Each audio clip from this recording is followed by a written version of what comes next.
And we are live. This is episode 99 of the Redman Group, almost at episode 100. Today's going to be a great show, amazing show. We have a special guest on today once again for the show. And I'm really excited to get through this, guys. Big time. Big time. So today's episode, we're actually going to have a YouTuber on the show from the MGTOW community, Coach Greg Adams. Boom. Welcome to the show, sir. Yeah, thank you, man. Good to be here. Absolutely, man. I really appreciate your time today coming on. I've been aware of you for at least a few months now. For example, I watched your show a little bit with Donovan Sharp. You guys had a live stream, hashed out some differences, things like that. Yep. So I'm glad to see it, man. Yeah, it was good, man. I think most of the time people think that we're here to clash on a little bit of philosophical differences that we have, but you know, at the end of the day, it's we're talking about the same stuff, just how we're handling it. But many of us arrived here for the exact same reason. Yeah. And then the way we reason around things is how we build our audience, and certain people align with certain people. But at the end of the day, we're talking about the same stuff. Yeah, I agree fully, man. I really think the Manosphere itself is it's grown so much over the years. Yep. And there are sub communities, Red Pill, men's rights, MGTOW, PUA. That's right. But it's all, I think, kind of coalescing together, and there's a lot of positivity between it. Some of fighting too and conflict sometimes, but mostly it's like same page. Let's get shit done. Yep. So fuck yeah, man. I think sometimes depending on how a man got here, like if a guy couldn't date and he wants to learn how to date, he got here. If a guy went through a bad toxic relationship, he got here and he aligned with certain groups. But most of it is generally around treatment of women or treatment by women or whatever it is. Well, you'll even see some transference. This is how we all get here. Like in the pickup community, I was involved with that for a long time. Yeah. Well, I used to see guys though come in there and they would get out of like maybe a little bit bad relationship. They learn how to pick up chicks. Then they'd leave. They'd get married. Then they end up in the fucking men's rights community because they get divorced 5 years later, and then they come back to pick up. It was crazy, man. Yeah. It's some of the messages that we teach is kind of like teaching men how to handle a punted football. All right. What happens is some guys eventually say, fair catch it, or let it bounce and go into the end zone, or, take it back to the house. So a lot of people have a different way to handle the situation. So like you said, they'll come in one way, they'll leave, and then come back in the back door the other way. So a lot of times you got to learn handling punted football. It's different based on the circumstances of the football and the defense coming at you. So this is what happens in our community. Well, the cycle, it's like the Lion King. It's like the cycle of life. They just come in one way, then they leave, then they come back around, and then they're like, oh, I shouldn't have fucking left or something. Or there's more problems than I realized. Way more problems. And handling women or dealing with relationships is difficult. It's very difficult. And this is why we are able to build an audience that we have, especially when women have the advantage. This is our perspective. We say women have the advantages. So when you go into it, you got to know what you're going into. And this is why we have the different subsects of the men's community. And by advantages, you mean basically we live in kind of a gynocentric, woman-focused society, and that's not even appropriate to talk about, or it's not even okay to mention it. Exactly. I mean, this is why we have the audience that we have, because there was a point where men couldn't talk about this. And if you talked about it, you were labeled weak, insecure, inconfident, ugly, incel. I mean, they would label you for talking about it. And I think men like us that said, you know what, you can label us whatever you want. We're going to talk about it. So I get that shit every day, man, especially since the make women thing, this thing took off. Right. Which to me is, I commend you on that. A lot of people, they'll attack you for it. And I look at it like, and I said this one time in the live stream, I was like, it takes balls to even try to attempt to put this out, especially in this culture where we have the Me Too, you have the gynocentric court system, to be able to come out and even put this out there it takes a lot of balls. So, thanks, you can agree or disagree with it, but at the end of the day, you're taking a risk, a chance, but it's a message that somebody needs to hear. Absolutely. And I think that's why it's enraged so many people, not because it's false, but because it's true. There's core elements of truth to it, and that pisses people off. Right. If it was false, whatever, the women and the feminists and these Vichy beta males, they wouldn't give a shit. They would ignore it. Brush it off. Yeah, they would ignore it. They would ignore it. They're terrified by it. They would even say that on Twitter. They were like, look at the speakers. It's terrifying. Okay, terror. Terrified. Yeah, I mean, a lot of times you're scared a lot of times if you bully people enough, you're scared of what the response is to the person that you're bullying. That's right. That's if you're pushing these people along, every day you wake up, you're waiting for them to terrorize you. Right. So this is what's been happening. They've been using the media, propaganda, government, every which way to abuse us. And then they say, you need to be quiet about it. Well, at some point, the bullied becomes the bully. And then they're scared because now we're building an audience. Yeah. So we fight back. Yeah. That's what I've noticed in our own audience. The YouTube channel we have is really old. So the audience is, some guys subscribed like 10 years ago, Right. So they're really fired up right now. I haven't seen them this fired up in a long time. Good. And as well as the new guys. And I think it's because they're seeing a cultural pushback and fighting back that's actually effective. That's got the opposition freaking the fuck out. And that's rare. That's hard to get that going. That snowball. What you have is a revolution of sorts, because a lot of times the revolution is grassroots. It's not organized. They don't have lobbyists. It's not a organized attack. And a lot of times you're bringing in people. I'm bringing in people, and then you bring those people together. They don't know how to fight an unorganized attack, right? Yep. So they're going, all right, so where are these people? Who are they? Et cetera, et cetera. And here's the deal. See, a person like myself and you, we're self-employed. We don't depend on, people to pay us. So they can't call our job and fire us. They can't really stop us. So this is building up fear on their side. And the only way to defeat it is to talk negatively about us, which really doesn't impact us. Or the deplatforming and stuff, which is a lot more. That's even more serious than getting fired. I mean, that's pretty bad in itself. But yeah, they're trying to like literally make you homeless and push you out in the street so you shut the fuck up. Right. Exactly. I mean, it's sad. That to me is a sad attack, because again, they tried it to a lot of men. And I don't know if you ever had a channel deplatformed, and they tried it to a lot of guys. And I think now they know that they can't do that. I mean, even though they know they want to do that, it's difficult for them to say, yeah, let's just keep deleting their channels. I mean, that's not the way to go about it, to silence another side of the argument. It is sad. You mentioned it's sad. I fully agree, because they're throwing under the bus every American value and principle you can think of, like freedom of assembly, freedom of speech, all that stuff, and the tolerance they talk about. It's all bullshit. They hate it. They're the most intolerant people in the world, feminists. But they want tolerance. And you ever notice that the people who ask for tolerance are always intolerant? They want you to give up every rule. Oh, accept me for my weight. But then as soon as you say, well, accept me for this. Oh, no, you're like, wait. You asked me to be tolerant on this side, but it's tolerance for thee, not for me. That's right. So, I got none of it. I call feminists the biggest bigots in the world. They are. So. They are. I mean, it's most of the time they are the biggest of something. Most of the time they're the biggest of something. But they are. And here's the thing. I'm a history buff. I like to read history books and all of these things. And a lot of women typically, they don't like history. They never did well in history. They don't care to remember dates. But what's important for them to remember is our country was built on the things that they're trying to violate. All right. And people defended it with their lives.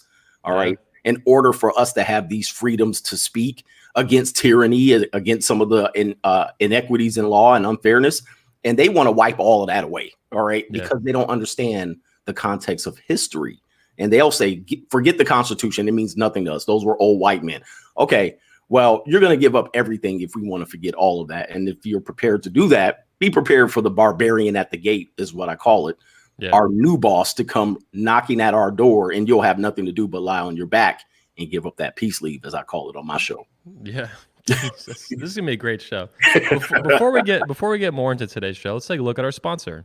All right. The 21 Convention, second Patriarch edition, which Coach Greg Adams is a new speaker of. Fuck yeah. Yeah, we'll man. be adding him to the page this weekend. Really appreciate having you on board, man. 100%. I know you have a father, or you're a father, so you have at least one son, right? Or I have a son and the daughter. Oh, cool. Hell yeah, man. Yep. Nice. So so I mentioned that because the event is 100% fathers, biological fathers. Oh, good. Which is unique. Most of our events are just for men in general. They're not for fathers. So the speakers can be, bachelors, fathers, whatever. Okay. This event, though, it's 100% fathers. So I don't even speak at it because I'm not a father myself. Okay. But I look forward to having you on, man. Kicking ass. Yeah, man. Looking forward to being here. We got a buy one, get one going on right now at the 21convention.org /Patriarch, or just go to the main site. And you'll meet a lot of speakers there, like Coach Greg Adams. I'll be there hosting it. I won't be a speaker, but I'll be around. And then you'll see Tanner Guzzi, Hunter Drew, Elliot Hull, Stefan Molyneux, Mike Cernovich, Ryan Mitchler, George Bruno, Socrates. A lot of amazing guys. All guys who've been in the Redman group at one point, basically. So I hope see you guys out there. Get your tickets now. They're about half off still, and the event's in 2 months, and you can bring a friend free. Or if you have a wife or whatever, a girlfriend, you can send her to the 22 convention for free. No problem. So make it a couples thing and all that. Oh, look, Donovan Sharp in the chat. Hell yeah, there we go. Yeah, man. What's up, Donovan? I appreciate you, man. Boom. I will get this out. So I appreciate you guys checking all that stuff out. Big time. Come to the events. It's an amazing time. You're around the guy, not just the speakers, but a lot of attendees like yourself that share your values, share your concerns, share your goal or missions in life, and kind of a lot of values you have. It's an incredible experience to network, come out, and have a really, really good time. It's my life's work. I'm doing it for about 14 years now. So fuck yeah. All right, enough from our sponsor, which is also the owner of the Redman Group. There you go. Yeah, sometimes you gotta, make sure you get your information out the way you need to. It's all good. Yeah, man. Yep. So tell me a little bit about your background, because I'm still new to you. I found you several months ago, and I know certain things about you, but a lot of our audience maybe doesn't. Yeah. So how did you get into becoming a MGTOW YouTuber? Like that, obviously you weren't born that way, and you weren't doing that 10 years ago. How'd exactly. Yeah. I did a video because a lot of people, a lot of new subscribers don't know how I got here. They see the name Coach Greg Adams and they're like, who is this guy? All right, he was a coach or something. Well, I was a college basketball coach for like 15 years and I coached high school basketball. So I was on the women's side and I did that. And I thought I was going to do that for the rest of my life. Wait, so you were coaching women and now you coach men? Yeah, exactly. Yeah. And a lot of times, what I tell people is that I've been around so many women, all right, in my life to really see behind the curtains what a lot of men don't see. Yeah. I've traveled with women, and most of the time when I traveled, I was the only guy. All right. So It was me and a staff of 3 women coaches and then all other women. So I traveled with women for 15 years. I saw behind the curtain. I saw things that most guys never see. Yeah. And that influenced me. Of course, heard things too, right? What's that? And heard things too, yeah. And heard things, heard them talk about relationships, saw them riding the cock carousel, all the stuff that we see, saw them sharing the same man. And of course, you saw the lesbianism that's pretty prominent in women's sports as well. And you saw women come in straight, gay, straight, and married. I've seen all of this stuff. And wow. And a lot of guys see none of this. And so when you think about it, a lot of women will say, where are you meeting these women? These women don't exist. I'm like, I've lived and traveled with women all of my life, all of my young life between the ages of 20 and 30. And then I got married. And a lot of people think about my marriage and divorce and they're like, oh, that's why he's red pill. And I'm like, no. I mean, once I got divorced, I actually went back on the marketplace and dated and had sex with women and enjoyed it.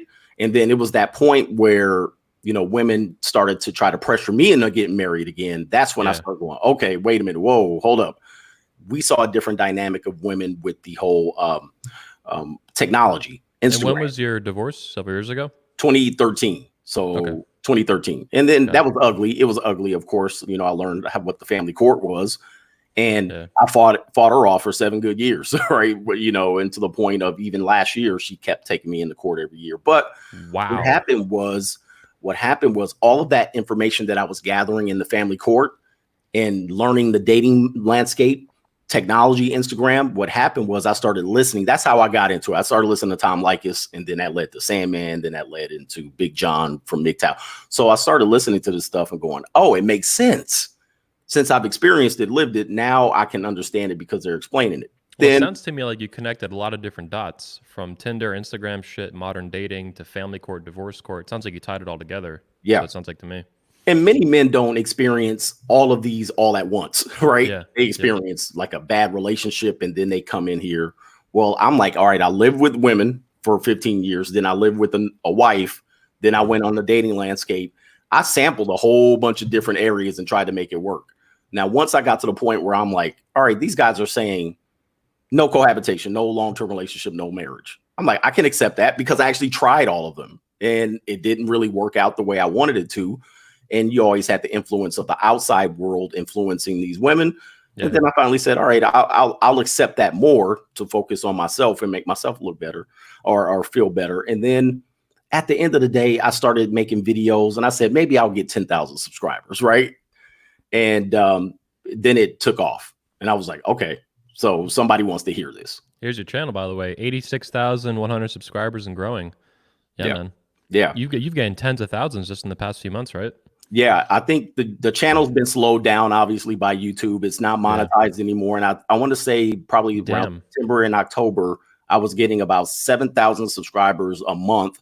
Now I'm about 2,000. So in the first 12 months or so, it got up to 70,000, right? It got up to 70,000. Now it's been slowed down dramatically.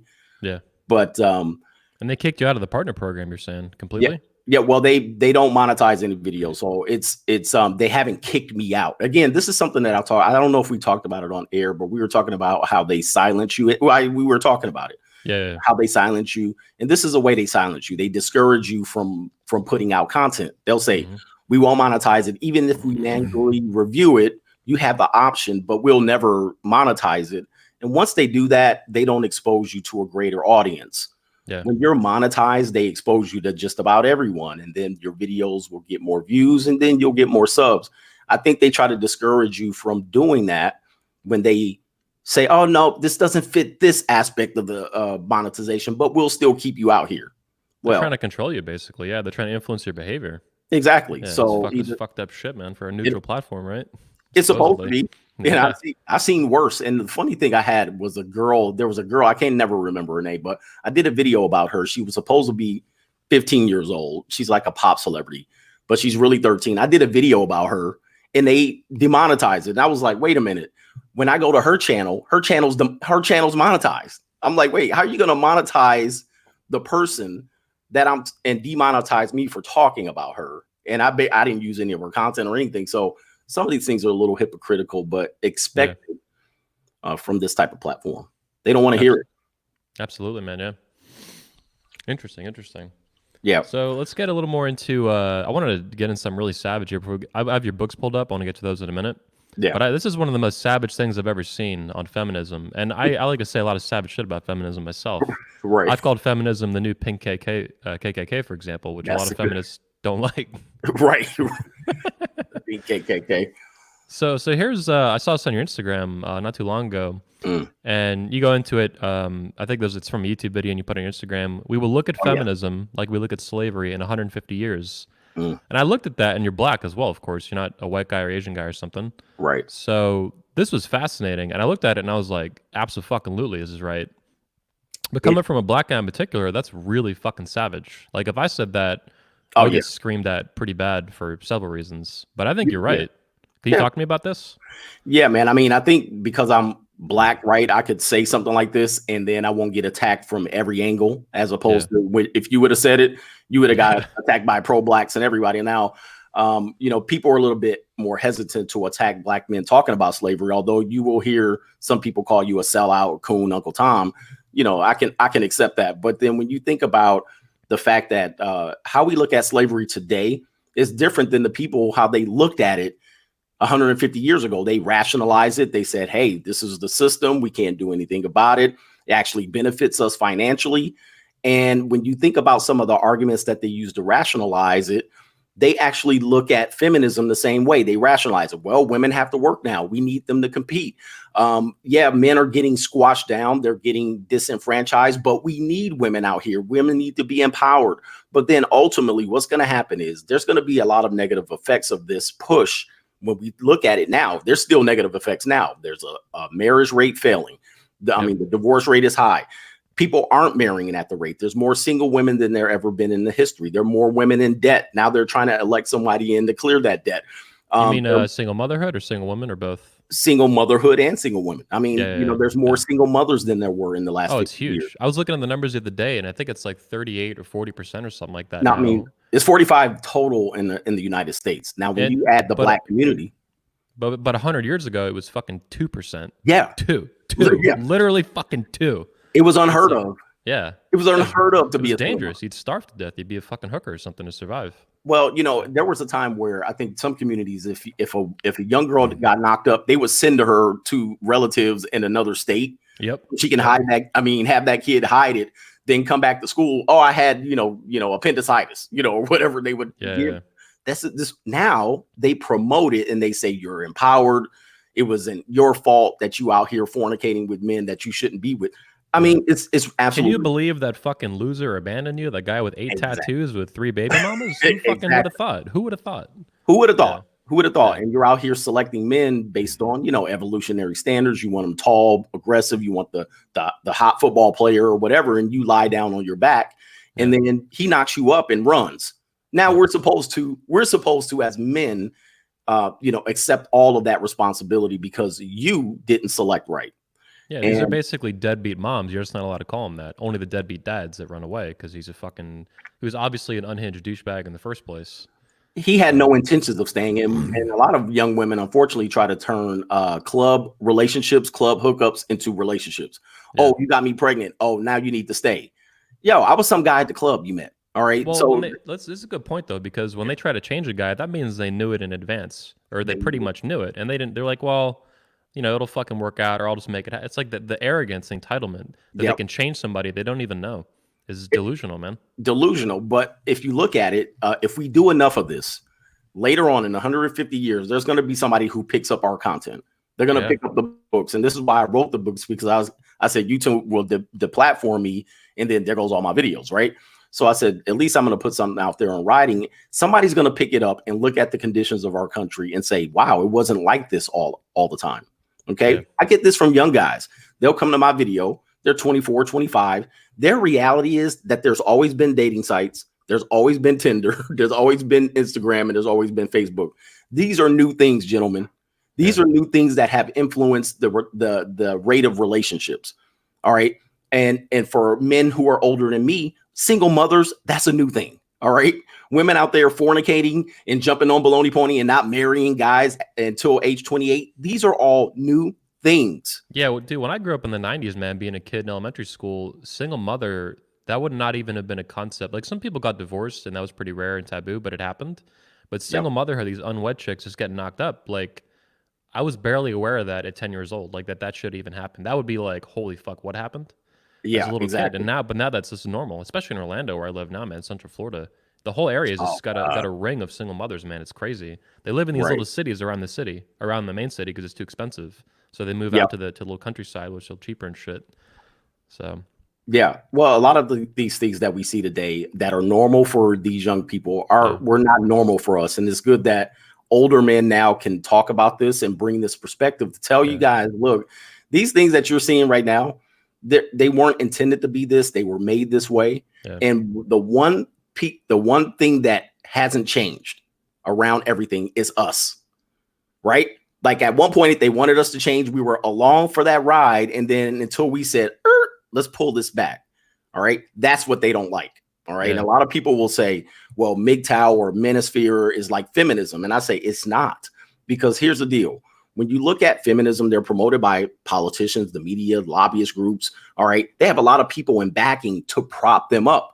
They are the establishment. They're the biggest establishment in the world, at least in America. Yeah, they control everything. It's nuts. They control everything, every narrative, commercial, whatever you look up. There's always some feminist angle about something. Now, when we talk, they want us to be quiet. They're like, don't talk about it. No, don't have that opinion. You're wrong. And they do everything to tell us to not talk about it. So when you look at it, it's comparing apples to oranges. We're actually silenced. They're actually promoted. It's not the same thing. I would also say that the Manosphere, all the elements of it, are fundamentally, they have a much better approach. Well, they have a lot of it, self-improvement. Feminism, there's fucking none of that. Any of the female dating strategy, 2X chromosome, these subreddits, and feminism more widely, they don't promote self-improvement. At best, maybe, that's a good point. Get fit, but maybe, not even that. Not even that. And then any kind of self-improvement, self-reflection, introspection, changing yourself, like healing your unresolved daddy issues, none of that shit is ever talked about. Right. Whereas men are constantly self-improving. We're getting fit, get wealthy, get healthy, all that stuff. Understand the opposite sex, Yep. And make whatever you're going to do. Exactly. Make a decision. Yeah. And most of the times you'll even hear me as, a MGTOW guy say, look, most of the time when you do these things that you just talked about, women will the byproduct of that is women will seek you out. All right. And then you'll have to understand them with red pill knowledge. You'll have to select accordingly if you want to ever go back to that, which some men do. And I don't blame them for it, because a lot of times, they simply want a pair bond as a way to cope or whatever that is. But if you improve yourself, focus on your money, learn how to invest, build up your wealth. If you do all of that, women are going to seek you out. And you just have to expect that, because this is their nature. They have to leech and attach themselves to you in Jesus. order to survive and get to the next level. Listen, women can tell me all they want in terms about strength and what they're able to do. They don't need no man. Didn't you hear? They don't need no man. They need a man like a fish needs a bicycle, man. Okay. Well, what about the government? See, they could say that. They could say that until the government pulls the rug up from under their feet. All right. They could say they don't need a man. But I look at the poverty rates. I look at the rate of older women out here living with roommates and relatives and cats and all that stuff. All right. Yep. As your sexual marketplace value declines in your 40s, you're going to earn less money. All right. That's just the reality of the situation. Now, once that happens, you got to live the next 40 years talking about you don't need no man. Good luck. Yeah, and you know who does really need a man is children. Kids need their fathers, man. Oh, great point. That never gets talked about. You don't need no man. You know who does? Your kids. Especially if you're a single mom, yeah. Yep. They do need a man, and they cannot raise men, and they end up raising bum men who continue the cycle of beta male activity that they wish they would have had their man be. All right. So they had no beta males. So they raise these young boys. Oh, pull out chairs. Wear your little tuxedo. Smother them rather than mother them. Smother them, yeah. Well, because they don't have a man to control, so they control it via their son. Yeah, that's right. And but some of the kids even turn out the opposite. They get like this unhinged, like these young alphas. My high school quarterback, this guy, he was, absolute stud, like total, total Chad Thundercock to the max. He ended up getting, well, first of all, he totaled his car right outside the school parking lot at 16. Like he was drunk as shit, but he was a great quarterback. I mean, he was killing it. Somehow he got out of that. Then the next year, our senior year, he knocked up 2 cheerleaders, the 2 hottest ones at the same time. At the same time, they were both pregnant when we all graduated. Wow! It was nuts. Now he was raised by a single mother. His dad went around. So it's like, I think a lot of them do end up being these like mama's boys that they're all fucked up from that angle. But some of them just end up this way, and then he literally repeated the cycle twice in a row before he was 18. Right. It was like, damn, man, somebody fucked up. Well, here's the deal. If you look at that man, take that man. All right. How much of that man is going to be committed to the system now that he's done that?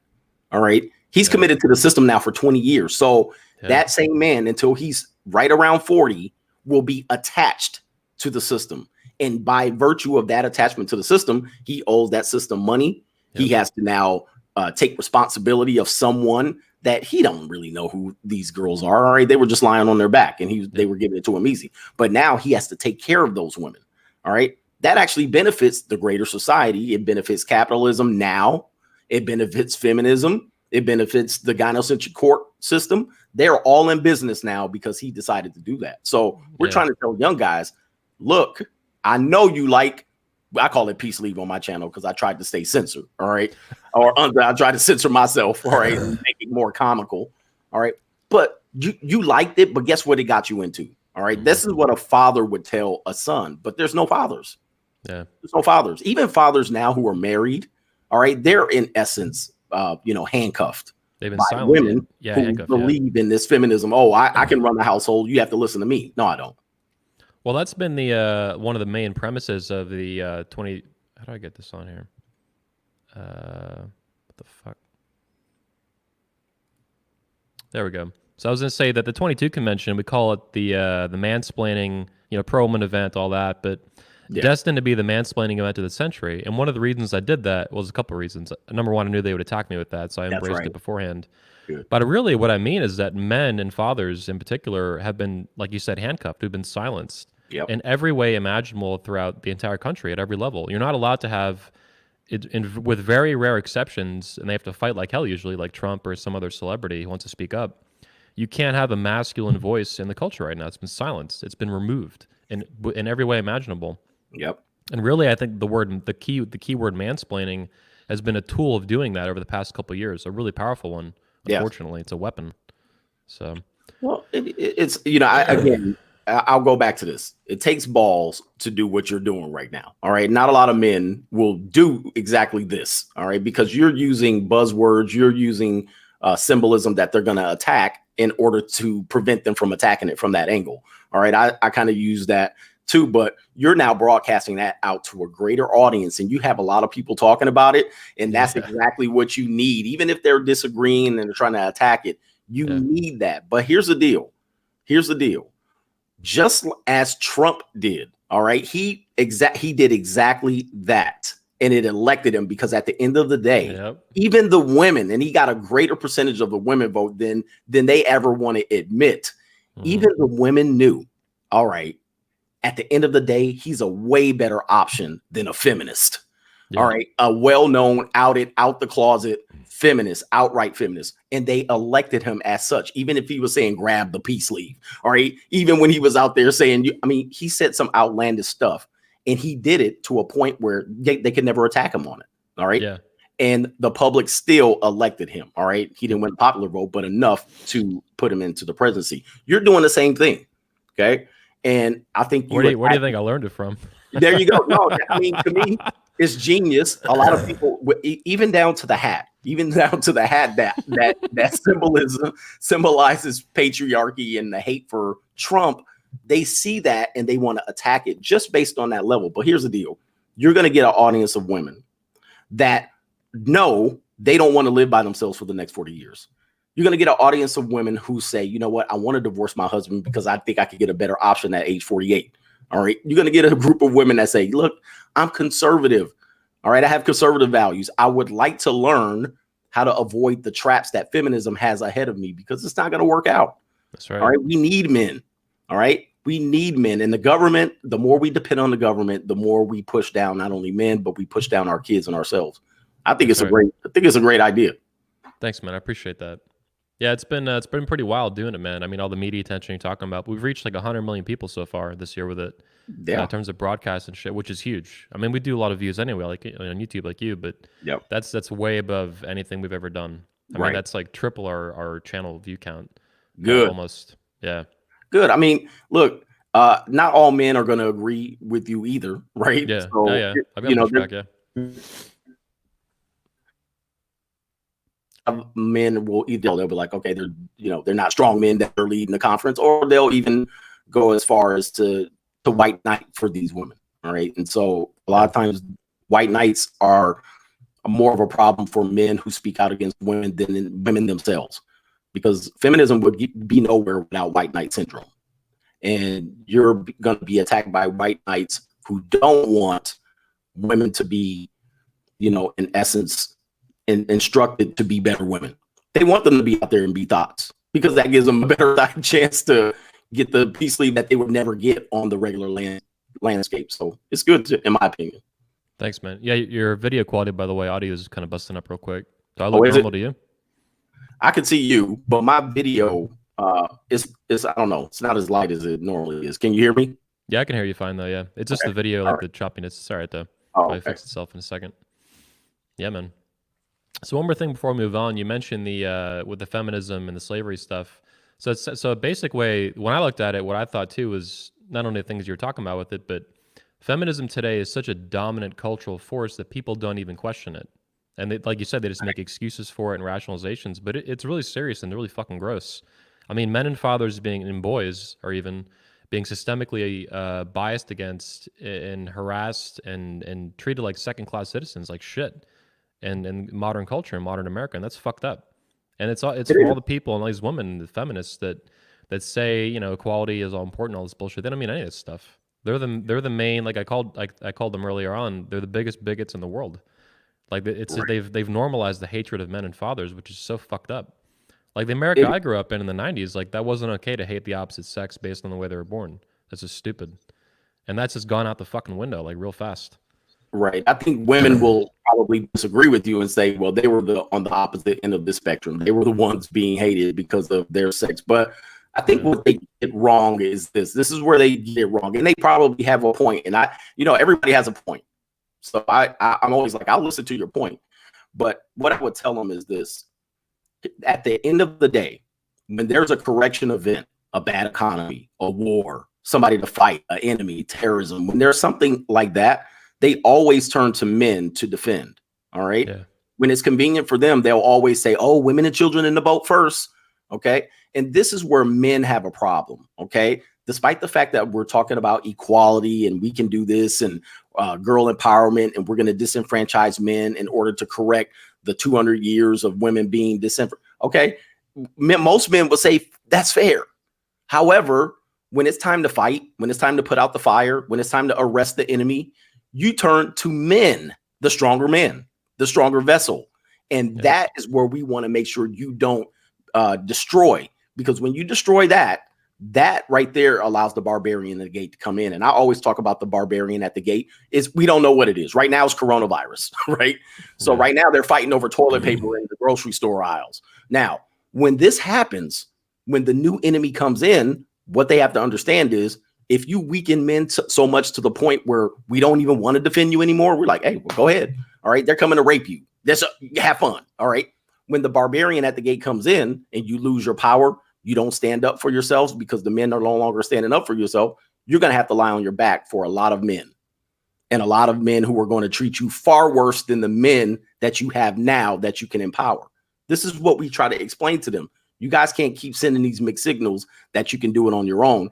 Then when you see terror, you say, go guys, help us. No, it's not going to work like that. Well, it's even worse than mixed signals. It's mixed signals with no consequences. They offload all the responsibility. They want all the authority, none of the responsibility, dumping on all the men. Yep. So yeah, it's like double, triple fucked. That's how I see it. Exactly. Yeah, exactly. I mean, we're seeing now that, and I always said teachers slept with their students all the time. I mean, this is something that's not new. Even the amount of female teachers that sleep with their male students, this is not new. It's now new that the media is reporting on it. All right. But even then, these people are not getting penalized. Right. And feminism turns a blind eye. All of a sudden, they don't want to address it. But if the same thing was happening, and I taught in education, like I said, I taught at colleges and high schools with the basketball thing. And I've had female students throw themselves at me. Okay. Because I did it while I was young. They threw themselves at me. And these girls were 15, 16, and they were telling me they would do things to me that if their parents knew they were offering this up, they would be mortified. Holy fuck. And here's the deal. A lot of men succumb to this, and these same men get 40 years. Okay. Yeah. These women are getting 10 years probation, and their teacher's license is not suspended. This is not equality. And the fact that they never call this out makes you say feminism is about hypocrisy. It's not about equality for all. It's equality and domination for women. That's what it is.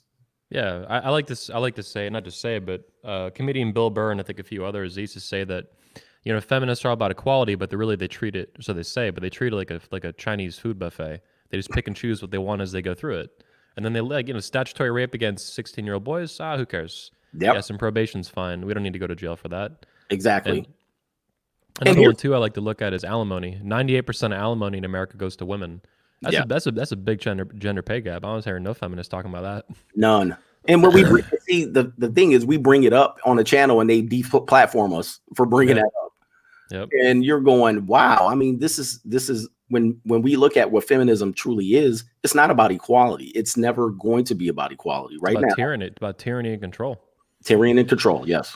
Control them in financially. So yeah. By financial means, and here's the deal: men aren't marrying, so they have to figure out a way how to get our resources. Okay, so we're not going to entangle ourselves into these marital contracts, and so they say, how are we going to get their money? Me too them, sexually harass claim them, sperm jack them. All right, a lot of these things that they're doing are basically pseudo marriages. Yeah. And at the end of the day, some women are willing to do that, and they're not going to go back to the old system because they can get our money without actually being with us. And in the meantime, though, men are still paying 60, 70% of income tax in America. Yeah. Women do pay some, but they pay minorities. And then that shit all goes to, welfare programs, welfare queens, they call them, the single mom stuff, the housing, the food, all the stuff they get. Yeah. Yeah. Everybody, it's like universal cuckery. It sucks.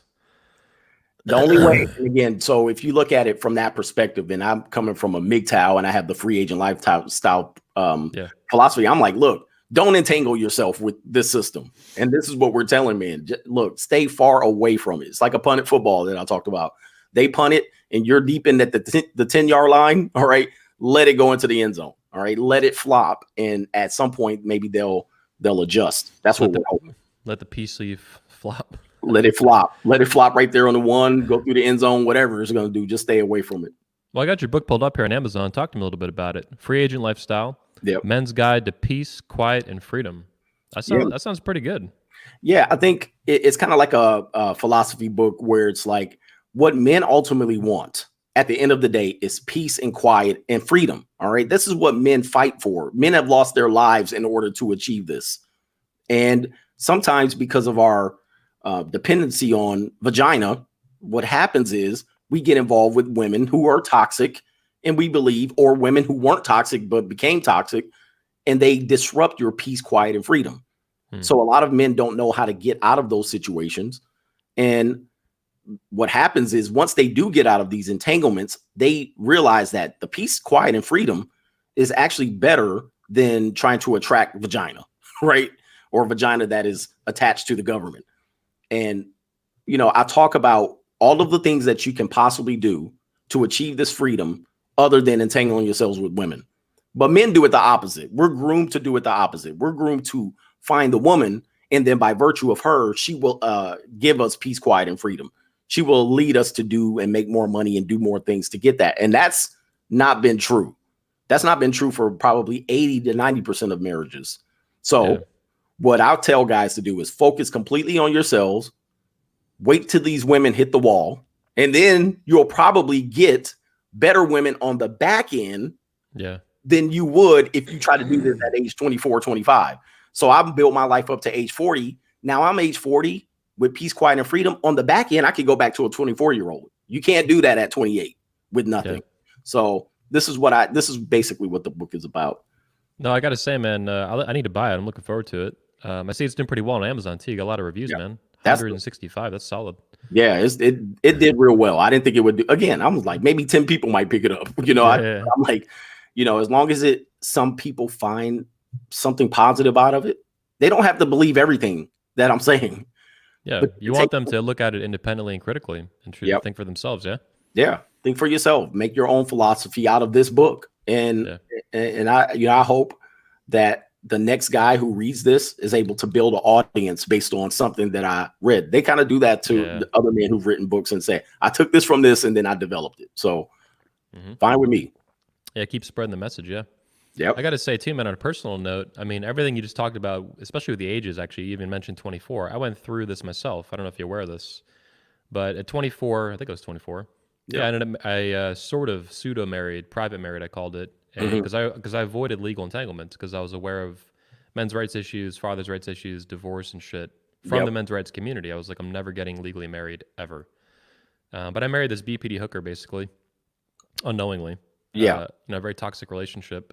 Literally, she was an escort. I found out later on. Oh wow! Okay, This isn't like an insult. Like literally a call girl. Yeah, this is a whole clusterfuck. You can look it up on borderline personality disorder. Oh, okay, all right, yeah. A cluster B clusterfuck. We call it. Okay, so she was an escort. Yeah, before I met her, and then even we were together, I found out. Wow. Okay, that's cool. It's on YouTube. You could check it. I gave a speech on it. It went viral. It's got 400,000 views. It's called "Marrying Medusa: How to Survive a Female Psychopath." Okay. You'll enjoy it. Right. A lot of men will do this, by the way. A lot of you, with seeking arrangements and all this stuff now, you're in 10 years, you'll find out that your woman has done something like this. Yeah, absolutely. Yeah. Yeah. I didn't know, of course I didn't know any of that shit she was doing. She hid all of it. She was very, very covert. Zero tattoos, none of that shit. Right. Yep. Some green flags, I thought I saw, but it was all bullshit. But anyway, back to what you were saying though, like, I did that at 24 with a lot of the ideas you were thinking about, even with some awareness of men's rights and, good experience of going out picking up chicks. Yep. I'd been in the pickup artist community. I'd gone out to a lot of bars and clubs and stuff like that and had success. Learned the hard way too. It took a lot of time. Yeah. Well, but then she hit the wall though, like right when I met her, like 30. So she was older than me, hit the wall, all this bullshit. Yeah. It was 30. Yeah. Fucked up clusterfuck. She got you. Yeah, she got you. Yeah. But then I got out of it, I got out of it scot-free. I didn't lose any money. I lost zero money, which is pretty dope. Yeah. I wasn't legally married. So it was a lot of good things. I learned a lot too. Okay. But now that I'm 31, so now things have changed. That was 4 years ago. We split up, divorced or whatever. So now I'm 31, and now, dude, I can bang girls, as old as I want. I don't usually want to do that, but I can. Right. But then I can bang 19, 20-year-old girls all the time now, 21, 22, 23. Yes. And the window, so it's better quality. They're younger. They haven't gone through all this trauma. Yes. They're obviously, 10 years from hitting the wall or something. Right. So I always tell guys this, man. It is basically what happens. I said, look, when you're 24, you build up with all this testosterone. You're easily influenced, and an older woman can come in here, and you don't understand a woman at 30 when you're 24. You don't understand that her time is running out. She has to grab someone. She's trying to hit a buzzer beater is what I call it. And her eggs are drying up like the Sahara Desert. So she has to grab someone. We don't understand that. We're thinking, oh, this mature woman wants me. And so you get into a situation with her. She's toxic. Men her age won't grab at her. And once you get 31, 35, then you realize as a 35-year-old, you wouldn't even go after a 28-year-old, 29, 30-year-old buzzer beating woman. You would be like, no, I'll stay clear away from this woman. And then you realize as well that it's much easier to get an 18, 19-year-old woman who, if you decided to marry her or get with her long term, you can get 20 good years out of her. A woman who is 30, 35, you're going to get 5 years tops. It's funny. It's like a car. It's like, hey, 20 years out of that car. Yeah, I mean, some people listen. I love buying used cars, all right, but I know I guess the disadvantage of buying them is that I might get 2 years out of them, tops, maybe 5. But if I get a new car, I can stretch that out to 20 years, right? It's the same thing. And a lot of times men compare women to cars, and they don't like that. But it's because we understand cars. They don't. They'll drive around with the oil light, car engine check light on. They'll drive around for months with it, so they don't understand cars. We do, so we can compare them to that. But look, man, at the end of the day, men grow up and get to the positive side of your sexual marketplace value. Once you do that, you will realize that all the people who are trying to hand you stuff at age 32, 33, these women, they were no good. Yeah. The likelihood that they were any good is slim and none. And Slim just died. So Slim just so just push yourself forward, ignore them, stay away from them. All right. Occasionally deal with them in a transactional relationship. Yeah. You're going to find out that it's going to be far more positive for you to do it that way than trying to dip into it at age 24. You don't have the advantage. Yeah, you don't have the advantage. You don't have the experience. I mean, that's one of the issues too, is these older women hitting the wall, hunting down younger dudes. I mean, that was a particularly fucked up scenario. The chick being a literal hooker, like, holy fuck. As well as like, dude, like a nurse. She had a bachelor's in nursing from a real college, like other stuff. She seemed put together and all this bullshit. But at the end of the day, it was all bullshit. But at that age, at 24, man, especially any girl who's older than you with some experience in life, you do not have what it takes to see through that shit. You just don't. I mean, maybe if you're in the manosphere and you're really tuning into like speakers and YouTube channels, maybe, but it's not firsthand. It's it's second party from someone you're watching on YouTube like me or Gregor. Right. And it's much better if you can learn it through that way. Good for you. But learning the hard way, that shit works. And you learn firsthand. You don't forget it. We learn our greatest lessons by bumping our head on our own. We can tell you till we're blue in the face, and I won't get blue in the face. You probably would before I would. But at the end of the day, we could talk all day long about this until the situation presents itself in their lives. They have to put it into action or learn. And once they learn, if they can learn without impregnating a woman and without marrying them, if they can learn that way, then they can avoid a lot of the crippling things that we have to put up with. But you're talking about your escort girlfriend, wife or whoever she was. Here's the deal, man. In today's age, that is going to be common. That's right. That is not. See, back in your time, when you did this, it was probably like, dang, that's outrageous. 10 years from now, that is going to be commonplace. My now wife was a seeking arrangement woman selling her peace leave on the internet. Well, let me just tell you straight up. So I've been single for 4 years now, right? Playing the market, doing all these things. And I've had to say no to a lot of relationships, or outright dodge them, or push them away out of my life, like get away, get out. Yep. Because for several reasons, and that can be context specific too. If I know the chick is strictly a fuck buddy and she ain't never getting past that, and she don't know that. Right. But also in the meantime, what I've done for sport is I've actually fucked a lot of sugar babies for free. It's called salt dating. It's salt babies. They don't get the sugar, but they get the salt. There's a book on it. One of our attendees wrote a book on it called Salty. Oh, it's hysterical. Yeah. I met him at the convention. I don't know where the fuck it's at. I think it's upstairs. It's a dope book. So you get the sugar baby without paying. Yeah, it's awesome. Especially if you're young and put together. Yeah. Yeah. Well, Yeah, they think yeah, you're like I Christian can see Grey. that. You I can know, see that. you Yeah. make your basically. You know, I learned it from actually a fitness speaker we had, like a personal trainer. Yeah. Yeah. Yeah. So I was actually not introduced to it through the book. It was just a fitness guy. He used to do it himself, Okay. and but then he got married with another chick and got out of it. But he's like, "Look, man, you got to try this." And I'm like, "Why the fuck would I do that? That sounds Right. ridiculous. Right. I can go to a bar, I can go on Tinder, you know, whatever." He's like, "No, Right. man, you got to do it." Yeah. So these girls are mad hoes, but they're hot, Right. and it's really funny too. It's like justice. Like I see it as like justice basically, Okay. because they're manipulators, right? They're Right. absolute manipulators. So you're manipulating the manipulator. That's right. Yeah. I mean, that's good weaponization of the system. And I Yeah, think again, if you're a younger guy and you are put together, you could probably, because these girls are selling to 35 and up, right? This is who they're selling to. And yeah, for sure, they'll bang somebody that's 28 and put together, right? yeah, I can see that. You're getting it for free, what she's making other guys pay for. But that's yep, not unlike women who and date now. They're yeah, giving it away for free to these guys, and then they'll yep. find a simp to pay for everything that she's then give away for free. And here's the kicker, gentlemen. If you're still believing in marriage, and I'm busting your marital bubble here, your woman has been defiled in ways that you will never defile her in your marriage. This is the reality of the situation. She just caught things on her face. She done been entered and penetrated from every angle that you will never experience in your marital missionary sexual position. Just know that. Yep. All right. Just had to get that out. Just for guys need to know. Guys need to know. They intend to marry an individual and get off of that carousel. They're done with all of that. They've had all of that. They've been washed. They've been sprinkled. They collected all the DNA that they possibly can. Now they want you to give her some missionary love and some passion, and she'll give that to you. She'll siphon it off as the relationship goes on. And people think I'm lying about this. Look it up for yourselves, guys. I'm not making any of this up. Most of the divorces that go to the court, they'll first thing is Tinder. Online is an influence, and then the second thing is there's the sex. Then the third thing is the money's wrong. Yeah. Yeah, I was gonna say, I was gonna say with that. I don't know. It's a whole fucking. I'm just thinking through. It's making me think of all the sugar dating bullshit I've done with these chicks. I know that's what I was gonna say. We got a comment on YouTube last night. I was thinking about. It was a comment on one of our videos last night. I forget which video it was on our channel, but basically he was saying that the only guy in history who's been successful turning a hoe into a housewife was Jesus, with Mary Magdalene. Mary Magdalene. Yeah. So it can be done, I guess, if you're the son of God. But other than that, good luck.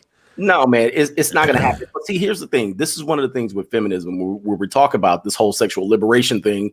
Yeah. At first, for men, this was a great benefit because we're like, oh, okay, this is more on the marketplace for us. It made it easier for us to do it. But what the backdrop was, we didn't have to get married to do it. Now, what women thought, and they make mistakes thinking. This is where you make the mistake, women, when you start thinking. What women thought was that they can have all this sexual experience and then enter the marital marketplace whenever they thought that it was advantageous for them to do so. This is what they thought would happen. Yes, I'm sexually liberated. Now, once I get ready to settle down, I would just marry a guy and he's just going to be there. Then what happened was they weren't there. And then they went, where all the good men go. Yep. See, that's where you messed up. And the fact that now we can get, guys, if you're not getting vagina, see, and there's some guys that aren't, and they struggle with this. But I think if you actually made an attempt, you could do it. Yeah. You could do it. However, there are some negative things that's going to come as a result of it. And I call it the iceberg principle. Okay. Everything you see up front, their age, their beauty, their attractiveness, that's all up front above the water. Now, once you start getting with them, there's a whole bunch of BS. Your BDP, what do you call it? Borderline personality disorder? BPD, yeah. BPD. All of that is below the surface. And this is where men make a mistake. The more they've been defiled, all of that is below the surface. Yeah, what's above the surface? I like the iceberg principle. It's pretty good. That's just what they want you to see. They're like magicians. Yep. And what's beneath the surface is what they don't want you to see. Exactly. But eventually you'll see it because it's going to come out. They can't hide that shit forever. Can't hide it. And men look past all of that. I mean, how many times you probably counseled many men? They come to you, even they come to my channel because I'm telling you, stay away from them to a certain extent. Just get what you want and leave. They'll still come to me and they'll give me a laundry list of crazy stuff that they're dealing with these women. I'm like, walk, Get run, out. Yeah. get the hell out of there. You can't have no tolerance for this bullshit, man. Zero tolerance. All right. The minute you see it creep out, all right, you tell them, listen, all right, I'm not going to put up with this. Yep. For a little while, they'll say, okay, and they'll hide it for just a little bit longer. Now, the minute they want to say, no, you got to take and accept all of this. If you can't take me at my worst, you don't deserve me at my best. You kick them the hell out of there. Get out. That's one of the number one verbal signs of an absolute crazy chick. If they write that shit on their Instagram or their Tinder or they say it, get the fuck get away. Run. Yeah. And they're like, I can't wait to dump all my crazy on you. It's like, nope, not here. And guys will still jump on these women. They'll say this on their Instagram and they'll be like, I may be crazy, but my pussy is good. All right. They'll say all kind of crazy stuff and men will see them post this stuff and still get with them. I'm like, that's your fault. I can't. If you're going to do that, just make sure you know what you're getting yourself into. You're walking into the gates of hell, man. Like these chicks are legitimate, the crazy out of bed, crazy in bed and vice versa. So it's, I've banged a lot of crazy chicks in my life, man, but they're probably the most attractive. Yeah, they got to be very attractive. Yeah, absolutely. Yeah. The hotness. Yeah, they got to be. If they're not, I bet, dude, on the internet, I don't post pictures of these chicks. I'm not like some fucking. Right. Yeah. There's some guys in the Manosphere that do this. I'm like, man, I can't do that, especially now with Make Women Great Again. But I love hot chicks, like really hot, beautiful women, and sometimes they're fucking crazy. And I play my cards like, am I going to do this? Is this a good idea? And sometimes I do, sometimes I don't. Right. But I know I know the risk though, and I know how serious it is. I don't have any kids yet, so I've been successful yet in avoiding doing that. I've never gotten legally married. I avoided that even with probably the craziest chick I've ever met. Psychopathic hooker, did all kinds of wild shit well beyond just, hooking. So you make a good point too, though, like you said, with the sugar dating, it's become normalized. I agree. I mean, back when I met her in 2011, so the sugar baby stuff, I wouldn't even know what you were talking about probably. Right. And certainly back then there was no apps for it, and Tinder was not even around yet, not till like 2012 or 2013.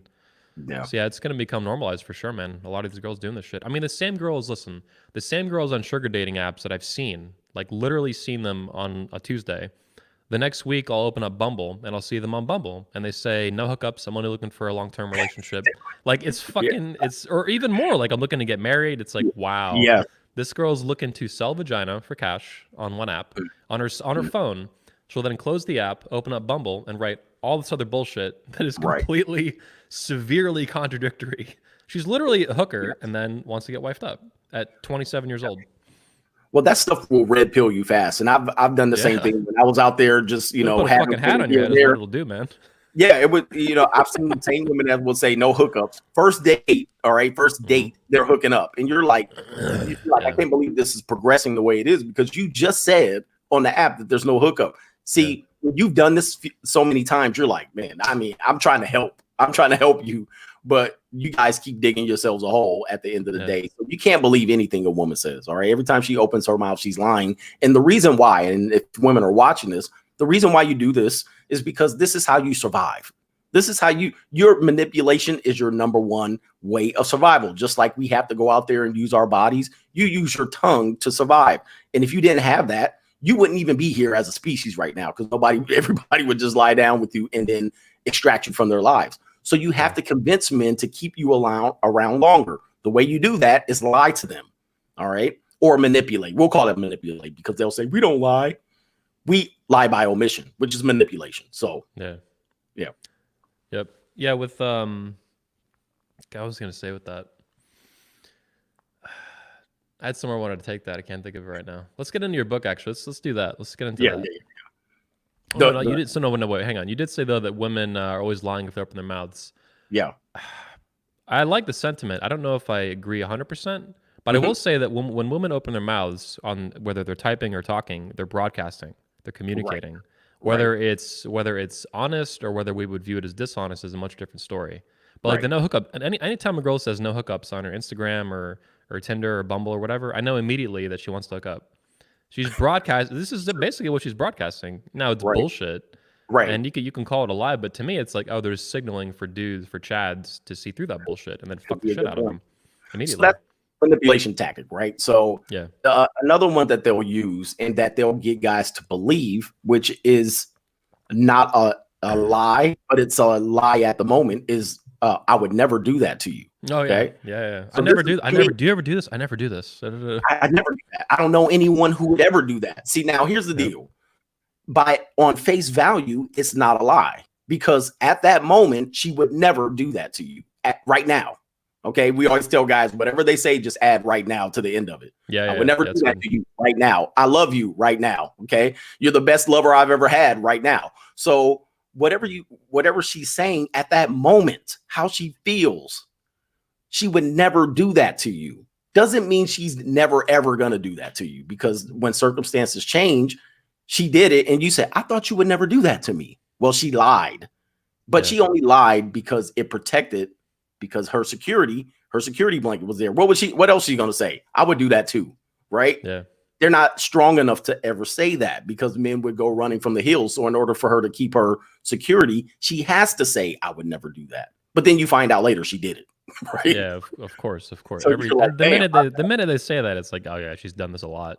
Exactly. Yeah. And she knows people who do it, and she defends people. Or another one, if my man was cheating, or if I found out my friend's boyfriend was cheating, I would X, Y, and Z. Right. She would say, I would blow it up. I would do all of this stuff. And at the end of the day, when her female friend cheats on her boyfriend, she's button. Yep. She doesn't say anything. So, I've seen some really fucked up examples of that, man, with girls and guys I knew, growing up in childhood, and girls knew shit about, one of my friends' girlfriends. She cheated. They said nothing to him, and they knew him for a decade before they knew him longer than the girl, right? A decade longer than the girl. They grew up together in school. Yep. Yeah. The sisterhood, man. The sisterhood. It's fucking nuts, man. Yeah, the level of collective effort they put to work together at a very low key is just amazing. You got to admire it. Like, holy fuck, they really got this shit put together. I wish men would do it, and this is what we're telling men. Look, because again, I talk about the white knight syndrome. The fact that they know that they got to get some peace leave vagina on the back end. We fracture at the littlest thing, even within the manosphere. Yeah. Just because we say, all right, you should pet peace leave. This is how it goes. This group is saying you should pet peace leave like this, backhammer it. This group is saying run away from it. And then we fracture over that. And women over here staying over here going, look at these fools, right? So, the fact that we can fracture so fast over vagina, and that fact that they can stay as a collective, it ruins us. It ruins our power at the end of the day. Yeah. I wanted to ask you something. I don't know if you still have it on your channel. If you don't mind, here it is. Yeah, if you don't mind getting into it. Mm-hmm. So a few months ago, you had a video. I was very supportive of it for obvious reasons. But you had a video that was very critical of Richard Cooper, right? Who's a former panelist on the show and one of the founders. He's now gone. Yeah. I bought him out a long time ago. Okay. But what was some of the beef with that, if you don't mind me asking? Just from your perspective, because I have my own serious criticisms of this guy. Yeah. And again, I was just talking about the fracturing of the manosphere. Sometimes what happens is one particular group of a manosphere might feel they're more dominant because they treat vagina a certain way, right? They'll go, you treat vagina like this, so we're going to declassify you, and we're going to pump ourselves up because we treat vagina like this. This is what it all breaks and boils down to. So what happens is when one group attacks another group on their social media platform, and I say it's uncalled for, I feel like, you know what, like, why are we going like this? Why are we doing this? And at one point, I think he blocked me or something like that, but I used to see his tweets, and he was doing this. And I said, listen, a lot of people in your following, not all, maybe 10% are under this philosophy. And I think it would be better suited that you don't do this. That's basically what my angle was. Mm-hmm. And I don't think he knew who I was. And maybe I only had 50,000 subscribers at that point. He kind of was like, do you bang dolls? Like, that was his approach to me. Wow. And so I'm sitting here going, all right, so he doesn't know who I am, and I wouldn't have expected him to know who I am. But the problem with that is I have an audience, and a lot of people that you reply to on your social media, you might not know that they're growing. And he didn't know who I was. He probably didn't care to know, and I don't care if he did know. But I have 50,000 subscribers. So now I have an audience of men who watched your stuff and my stuff. Yeah. So now I get to say, okay, you're going to treat me like that? You're going to kick dirt on me like that? Like I'm nobody. So here's the deal. Here's the deal. I'm gonna go ahead and break down your stuff. This is exactly how he treats people too, by the way, man. You're not wrong. Even at face value, I know for a fact this is how he operates. So. Right. So, at the end of the day, I said what I said, and I tried to not get into these type of beefs, because people can break down my stuff and they can make all the videos that they want on my stuff, but I'll try to keep the Manosphere together. And I was conflicted on whether to make the video, because I'm not trying to be out here making beefs. Yeah. But I feel you. But at the end of the day, I'm like, you're gonna kick dirt on me and not realize who you're kicking dirt on.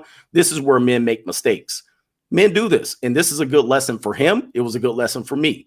You can't go out there and thump your chest because your following's big, and then at the end of the day, you don't know who you thumped on. Because, guys, listen, we educate men on this one. You keep going out there doing that, you might lose something more than a little bit of your following. You might lose your life going out here doing this. So you can't follow men who dump on other men, or you can't go out there and dump on other men and expect nothing in return. You have to. I don't care how many push-ups you've been doing lately. You have to make sure you do this carefully. There are a lot of men who have a vested interest in what you're doing here. And I support the guy. I don't agree with everything, but I don't agree with everything on, that everybody says. He's done good for a lot of men, but at the end of the day, you can't dump on me and expect me not to dump back. Yeah, exactly. I got to say, I do like men sticking together. I think the Manosphere in particular should. So I get that angle, what you're saying. Yeah. At the same time, I do think from time to time it's necessary to criticize people if they deserve it, especially if they unprovoked attack you.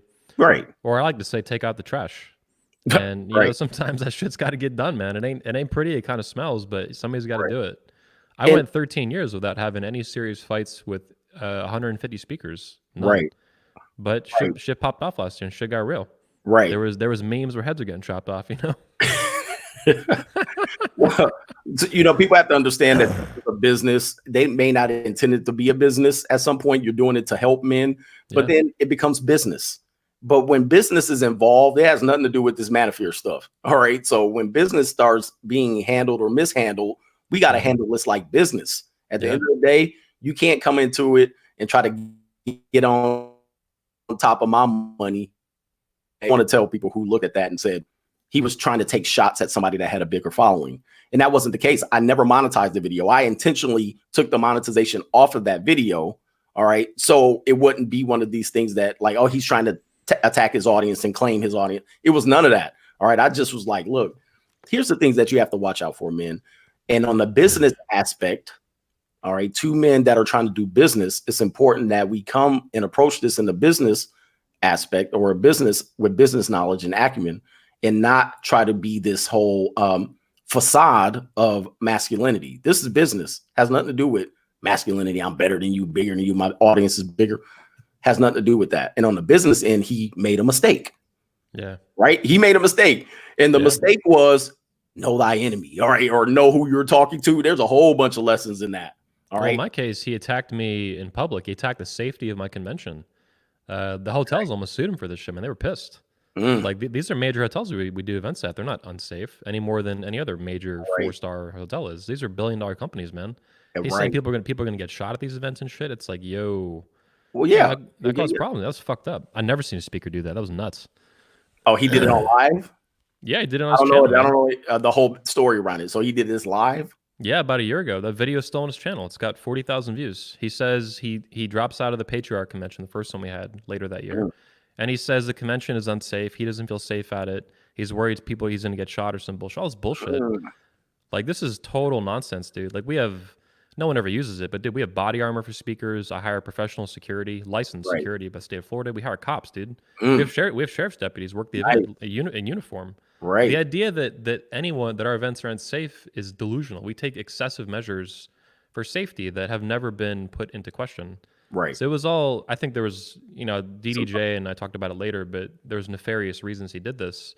Okay. But that shit was nuts, man. Both fan bases were really shocked by that. Right. That a big speaker would just pop off that the event's unsafe and I'm leaving and fuck Anthony. Wow. Okay. Yeah, that shit pissed me off. I fired back a video immediately, kind of like you did. Right. I'm like, fuck you, man. Unsafe. Right. I mean, I look at it like this, man. And for men who are trying to take sides, I can't help it. People are going to take their sides, but I want you to listen to this, guys. If you've been doing this for 12, 13 years, this is a young man. All right. By all definitions, a 31-year-old man is young. Okay. This is your life is just starting, gentlemen, at age 30. For a young man to be pulling this stuff off is not by happenstance. It takes a lot of effort to pull off these events, get speakers, organize it, finance it. You probably have to put up money up front before the money comes in. Guys, there's a lot of stuff that goes on in this. Now, if anybody tries to attack it or discredit it, it's only right that a business owner protect his business interests first, not concerned about the manosphere. You got to protect your business interest first. But I tell you guys, there's a lot of 31-year-old guys that don't even know what to do with their lives today. Yeah. Right. We want you to be better. And this guy is doing something that I couldn't even pull off right now. All right. And I have a pretty big following. I couldn't even begin to pull off something like this. I'm trying to do a book tour on the 2 books that I wrote. All right. And it's difficult for me to even put myself in a situation where I'm protected and then gather individuals who are perfect strangers, internet followers to this. It's difficult. So this guy's doing this all before the age of 35. And it's remarkable, whether you agree with him or not. It's a good example to follow. Listen, he's the only one that's doing it right now in the manosphere. Yep. The only one who is doing this. Some of you guys got 200,000 followers and can't pull this off. All right. You can't do it. So at the end of the day, for men who are looking to aspire to be something better, this is a good example of doing it. I don't care if you agree with him or not. This is a good example of somebody that could do something like this. Thanks, man. And people are playing video games right now, right? Yeah, it's results, man. Yeah, it's putting your money where your mouth is. Thanks, man. Right. Yep. Yeah, I've been doing it. I'm the only one doing it, at the scale in the manosphere. There's a little other meetups and stuff sometimes, but no one puts on like a TED Talk conference like this to organize a lot of speakers, right, who are otherwise not connected. You guys are, maybe fellow YouTubers or something, but that's about it. Yeah. So yeah, it's amazing to put together, man. I've been doing it too, the longest in the history of the manosphere by far. Every other event, there's been other events at times, Cliff's List, the dating conference, PUA Summit back in the day. All these events, they get started and they die off. They go for like 2, 3, 4, 5 years and they fall off, or even shorter, like 2 years. Right. And yeah, I've been doing it now for almost 14 years as of this July. And it's difficult to pull off in the fact that you're not even the marquee speaker, right? You're not even making yourself the top person. You're actually, I mean, just think about this, gentleman.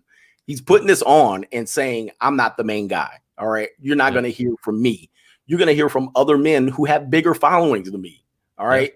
To me, man, I mean, again, people might disagree with you, but I'm looking at it going, I couldn't even do this right now.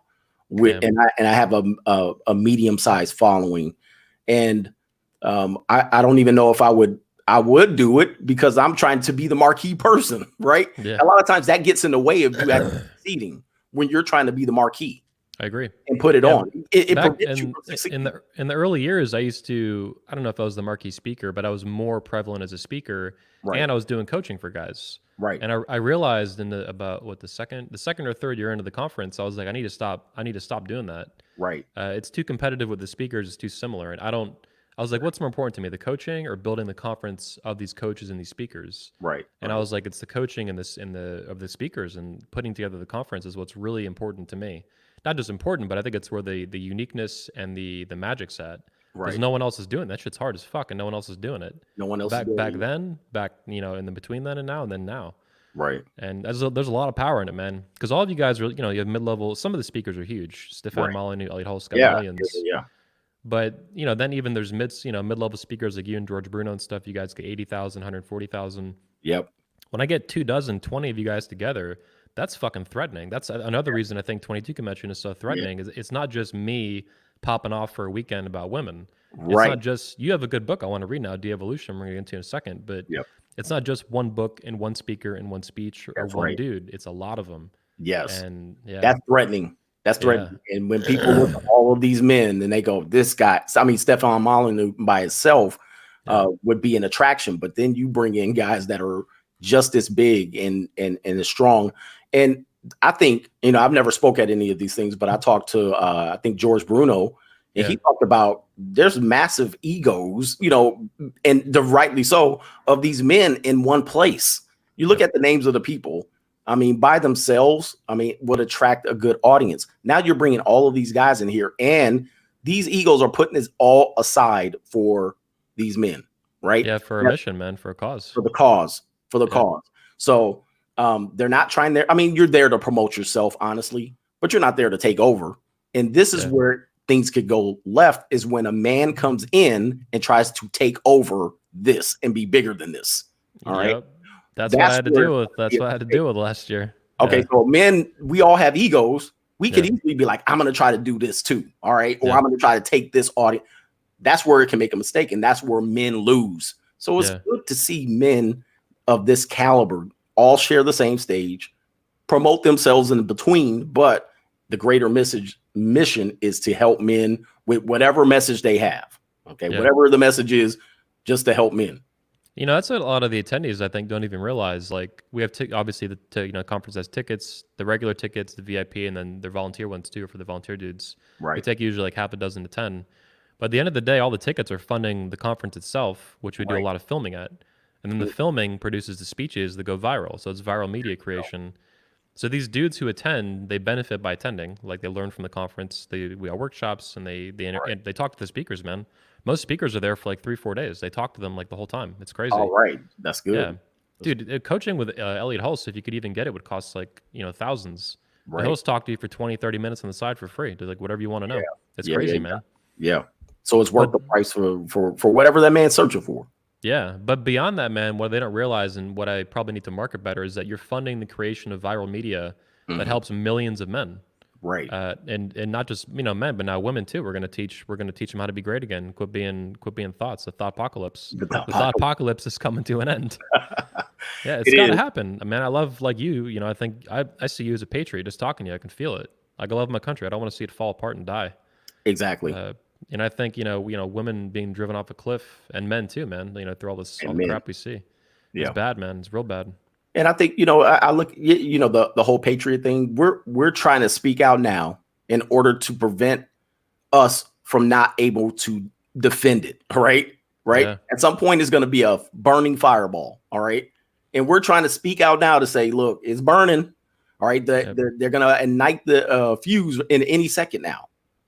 And if you keep going this way, keep blaming men for your failures instead of going, it is us that needs to be corrected. Our course needs to be corrected, not men. Yeah.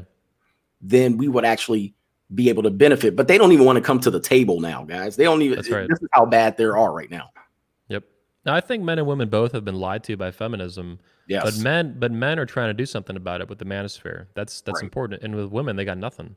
They're not doing anything. There's little YouTube channels and stuff, but they're very disorganized and small. They're pushing back against it. Yep. They get nowhere. They get nowhere with it. They get shouted down. Yep. But yeah, they need change, man. They need to look at themselves in the mirror as half the country and fucking change. And they don't want to hear that. As a man, I get screamed at for even suggesting that. We get screamed at both for even suggesting that's a possibility. Never mind writing a whole book on it like you have here. Yeah. De-evolution, feminism's reverse engineering of American women. Yeah. I love the cover too, with the apple and shit. This is great. Yeah. Look at this look in her eye. Yeah, that's the satanic look that men all get. We get that, whether they are desiring us sexually or whether they're, going to be our enemy. They all give us that look at some point. Yeah. As they're devouring the apple. Talk to me about the book, man. Well, this came out more recently. A few months ago. Came out, I want to say, just a little over a month ago. This is the second book. So, this is the book that I put out. So it was me basically going, again, as a history buff. I talked about this earlier, trying to break down the history of this. So guys that are 25 to 35 or women who don't know history, they believe this is how it is. This is how the direction of things are going. This is progress, et cetera, et cetera. I try to take you back, not to the 50s, not to the people. Everybody's like, this is the 50s. I take you back historically and legally to look and say, this is how we got here. We got through here through legislation and through design. They want this to be intended to break down the family, to make women producers in the economy because they need to be taken care of. And this decline in relationships and marriage is all tied through legislation. Okay. Yeah. So this is all reverse engineering. This is by intent to help. An example of that would be no fault marriage, right? From the 80s. Yeah. The no fault divorce in the 80s, even the divorce. Even the Equal Rights Act. All right. Which kind of reared its ugly head recently. The 38th state ratified it, which now staunch feminists from back then are saying, no, we don't want this now, right? Yep. This is the whole crazy historical science, mad scientist that's going in our country, but people don't realize it because they just hate history. Not only do they hate history, they hate science. They're trying to tell us now as men to value a 38-year-old woman who has been riding a cock carousel for 20 plus years with an advantage. Now, when she's trying to decline and dip, we need to jump on her and push out babies. All right. I mean, this is ridiculous on its face, but you will have white knight men come and defend it. I like older women. All right. Look, you can like older women, but you can't out here ignore science, ignore history, and think that these women have value. They have none. They're left over. Well, I want to be clear too. In my opinion, when I hear that shit too from these white knights and shit, these Vichy males, right? That's bullshit. Like 98% of the time, and the other 1%, the other one, yeah, they like older women. Yeah, it's right. BS. Right. And then the other 1% of the time, it's just like legitimately unresolved mommy issues. Right. And then the other 1% of the time, I guess it's legit. I mean, there's got to be dudes who just have prefer this. No, they've jacked off too much granny porn. So, you know, Jesus. And I think the whole MILF Society promotion, the whole MILF, remember in the 90s where MILF came out in that American Pie movie? Yeah. Okay. You listen, this whole feminism thing is what I call a drip campaign. Okay. It's a drip campaign. And I got that from real estate. When I was doing real estate, I said into the seminar and they say drip campaign, just send email after email after email after email. And in 2 years, they'll become your client. Right? Instead of hitting them up once for a sale and they go, no, I don't want you. And then you're done with them. So feminism over their 30, 40 years has dripped enough. And you barely even noticed. And it just drips on your head. And after 30 years, it's all seeped into your skull. So you believe MILFs have value. Sure, you can bone a MILF. You don't marry a MILF. All right. You just don't. It's just ridiculous on its face. So you've been drip campaigned your whole life, your whole adult life. You don't realize it. And the fact that you're so ignorant of history and science and you don't legitimize it, you never go back and go, this is ridiculous. Man, I've met young feminists my age that legitimately don't even know that men are subject to a draft today through the selective service. They literally don't. They honest to God they didn't fucking know that. I'm like, yeah, you have a brother and a father, right? And like, yeah, it's like, yeah, they're both at some point were or currently are subject to a draft if World War III kicks off tomorrow, and you're not. And you're not. And yet we both vote for a president, like who's the commander in chief of the military. I'm not saying women shouldn't vote, but I'm saying that's severely fucking unequal and explicit and obvious. On face value. You have the right to vote. From day one, and there were men who were against this, and many women would say, or feminists would say, they're against us having our right to vote. No. They were against you having the right to vote by putting nothing on the line. No skin in the game. That's right. You will drip no blood at any point. That's what they were against. Dude, there were women back then, the anti-suffragists, these women that didn't want to vote because they thought they would get drafted. They really believed that. They're like, I don't fucking want to deal with it. So they took that part out and they were like, well, what about this caveat? Right? Yeah. And then they were like, well, the feminists got them. They're like, oh, we'll have her cake and eat it too. We'll get both. We'll get all the authority and none of the responsibility. Yeah. And for men, guys, young guys, you're listening to this and you're like, oh, what's this old man talking about? The reality is I want it equal. If it's going to be equal, let it be equal. All right. This is the whole book process. Very equal. Very I equal. want it equal down to the line. So when you see a woman get decked on the subway, step over her body. That's where I'm going with it. Step over her. Don't defend her. Don't start beating the guy. This is where I want it to go, because if you want it, if you say you want it, you got to drip blood. You got to sacrifice. You got to risk. You got to have accountability, responsibility. And then what we do as men, the white knights, we say, yes, they're equal, but you defend them at every turn when they get into these situations, these I Love Lucy situations. If you ever watch the show, she's a harebrained redhead. She would get into all kind of trouble and the man would have to come in and save them. Listen, I'm not coming in to save because I want you to live equally. Now, here's the white elephant in the room, gentlemen, because people will say, well, you're a black guy. And then what about this white guy and black? You know, they'll try to inject race in it to create further division. Yeah. And they'll say, well, you had it bad too. If you want to go backwards, you'll be in a backward situation too. Now, listen, men have always fought, whether they were black or white, for this country. Okay. They have always had to fight. The men, not the women. So when you try to create further division and bring in race and this is a white person's problem and the black person, what you're doing is you're further dividing us into smaller chunks in manhood, and that benefits nobody but feminism. Yeah. All right. I'm not going to chop up the group based on race. All right. Or if your preference of who you date. We ain't going to chop it up like that. And I don't chop it up like that on my channel. I don't speak to just black men. I speak to men. Me too. Because men need to be united. That's right. I don't care who you put your baloney pony in. I don't care if you throw it down the gutter. All right. The issue is with men. It is not with black man versus white man. You could do it all day long. You ain't going to get nowhere. All right. But we're having an issue in our society because of feminism. It's one of the catalysts. It's one of the major catalysts to this disenfranchisement of men. It's feminism. Yeah, I would say it's the biggest and the most major. Yeah, there's other ones too, but it's fucking huge. Yeah, I agree with you strongly, man. With 21 Convention too, it's not. We have a coalition, so to speak, of races and faiths and stuff. There's all kinds of guys who speak at it: black, white, Hispanic, Jewish, whatever. Yep. And it's amazing, man. And we come together for a common cause, and that cause is for men and for fathers, and even to an extent, the issues that young boys face, because boys are getting, young men, young males basically getting shit on too. Whether they're being harassed, sexually harassed by their teachers or just treated like defective girls or whatever. Yeah, it's a shit show. But commonly we all share the same issues: white, black, Asian, whatever, man. Yep. Yeah, if you want to have a family, if you want to have a relationship with women, if you want to have children, like these are all issues men face. Yeah. Regardless of what you look like or what you believe. You got to go through the same line. You go to get your marriage license, you go through the same line. All right. That the white man is the Chinese man.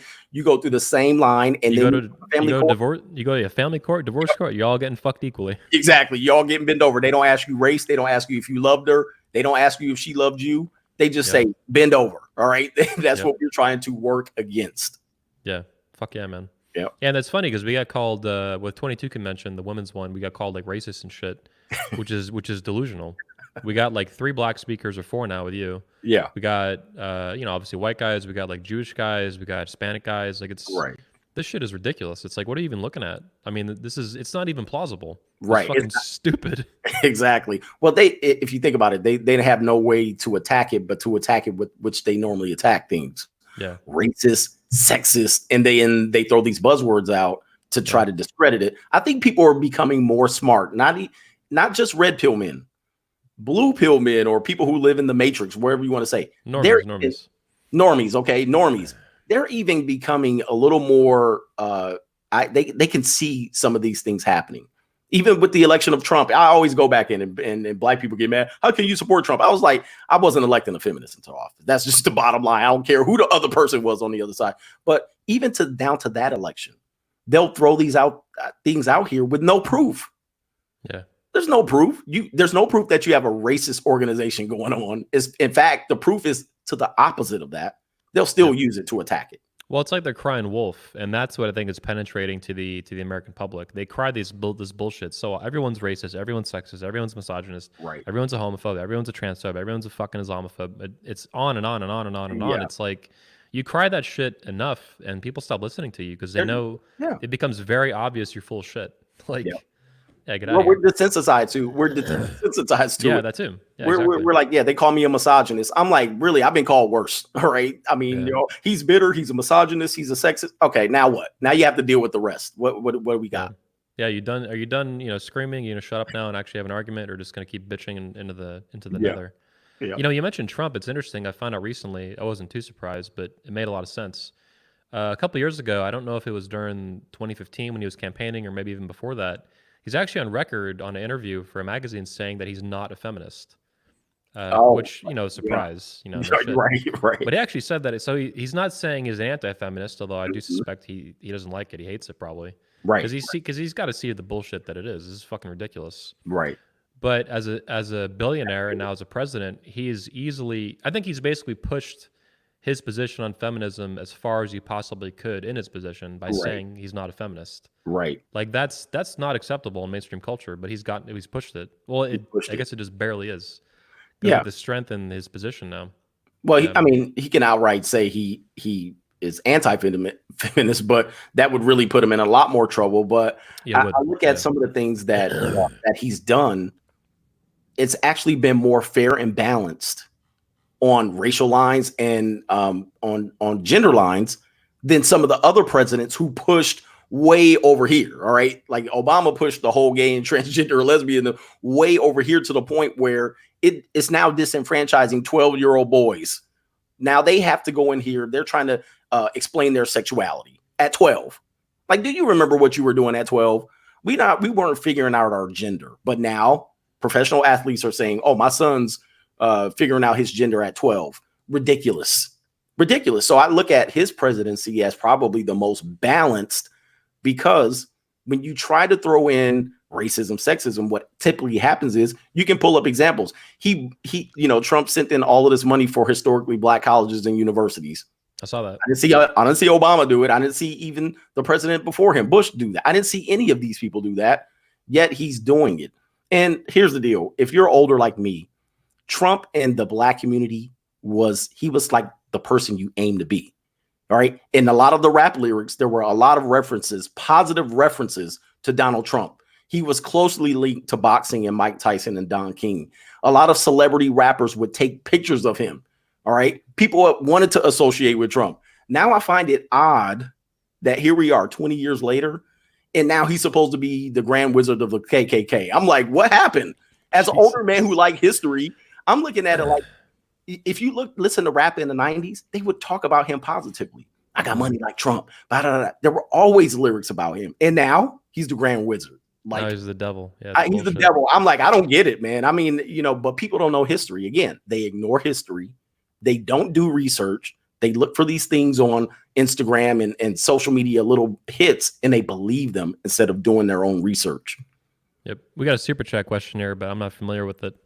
Daniel A., thank you for the $5. He said, y'all heard about the IG model that shot her boyfriend to death over a heated argument. Her name is Karina Corbalin. These chicks are getting aggressive. You heard of this? I heard of this. I saw a video yesterday from, I think, Solo TV 84. Shout out to him. I think he covered this, or maybe Jada Black is another guy who does. And I did hear about this. I didn't really, investigate it or anything like that. But you calling me surprised? Yeah, I mean, this is what they do. Yeah. This is what they do. They'll get away with it. They'll sweep it under the rug. Matter of fact, I didn't hear the media covering this. Yeah. Yep. But there's been a male Instagram model or anything like that and shot his girlfriend, we would have heard about it. So, I mean, I was worried with my divorce with the Medusa chick. I thought for years, probably the first 2 years, I was worried she had enough money from the hooking and shit. I thought she would try to hire somebody to fucking, bust me in the kneecaps or kill me. Yeah. When that video came out, she was pissed, man. She still is pissed. Yeah, the speech, it's got 500,000 views, man. Okay. She's in it because she was at the people knew her at the conventions, man. She would show up and shit. Oh yeah, she was there, so she was a part of it and okay. When I gave the speech, there were dudes in the audience. They were surprised she wasn't. They were like, "Where's Marilee at?" Because they thought she would be there because she was there 2 years ago or something at the recent one before that. Yep. So they were surprised. They thought everything was still cool. I was like, "Nah, man. I'm about listen to the speech I'm about to give." And then they were like jaws just dropping. Like you said too earlier about it, a lot of guys related to it. A lot of guys have been through similar stuff. Usually not that nuts, but everyone in the audience can relate. Everyone had a fucked up relationship. Basically, they can relate to it. And like, she did that, or this and that. All the this tactics. This is what drives men in, and what happens is now that we're speaking out against it and we're exposing it, I think this was beneficial to my post-marital life with my ex-wife constantly dragging me to court. Well, then what happened was I built up an audience and I talked about it. Yeah. So her response was, I better pull back because now I'm being exposed. So I videoed her. She was trying to prevent me from talking to my son at my daughter's tennis match. And she called the police on me. So I videoed her. Now, when I videoed her, I put her on YouTube and Facebook. And what happened was she took me to court over the video. And he has this YouTube channel. At that time, I might have had 6,000 subscribers, right? So I had just started the channel and that was one of the main videos. Well, the judge was like, The judge didn't care. The judge looked at the paperwork, was like, whatever. So at that point, I was the gloves are off, right? I can expose all of this stuff. And then my following went bang. So now at that point, she's going, now I have to play the background. Yep. I can't keep antagonizing him anymore because it's making him a best-selling author, right? Yep. He actually financed and started my career in this and helping other men. How dare you use free speech to wake men up? Damn yeah, you. how dare you? How dare you expose me of this? She took me to court with a packet this thick of all of the video. So, like you're saying, I thought at one point she was going to hire a hitman to take me out because she tried everything else. Yep. But guess what? If she would have done it, what would have happened? Like if if you actually failed, you got more famous. Yeah.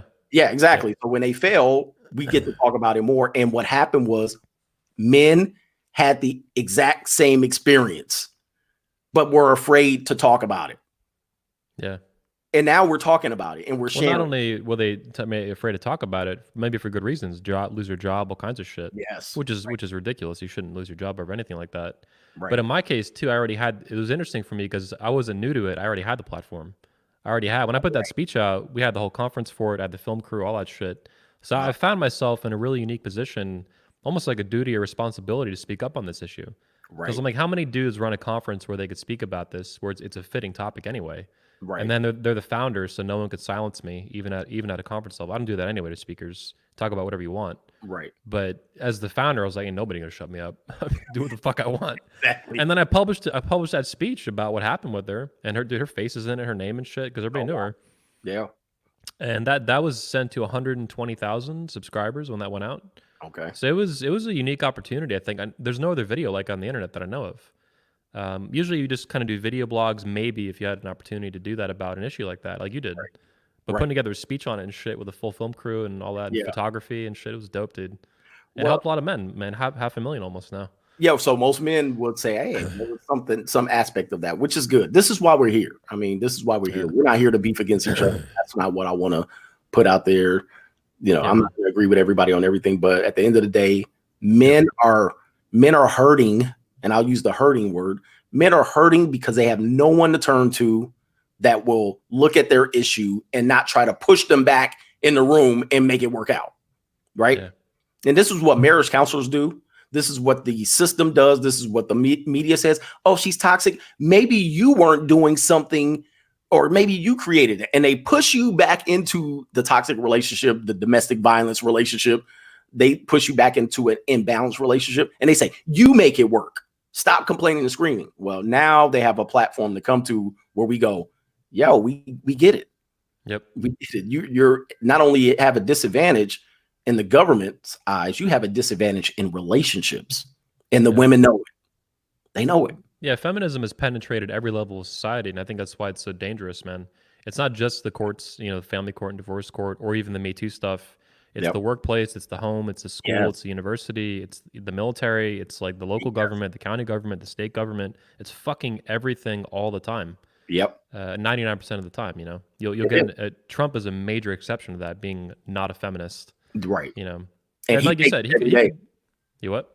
He takes it hard every day because of that. Yeah. I mean, imagine if tomorrow he was like, hey, fuck it, I'm going to be honest. And he said, I'm an anti-feminist. I mean, holy fuck. He could do that. He could do that. Yeah, he might. I don't think do that. For him, it's a question of like, how much heat does he want to take for something else, because he's got so much other shit he's got to balance. Right.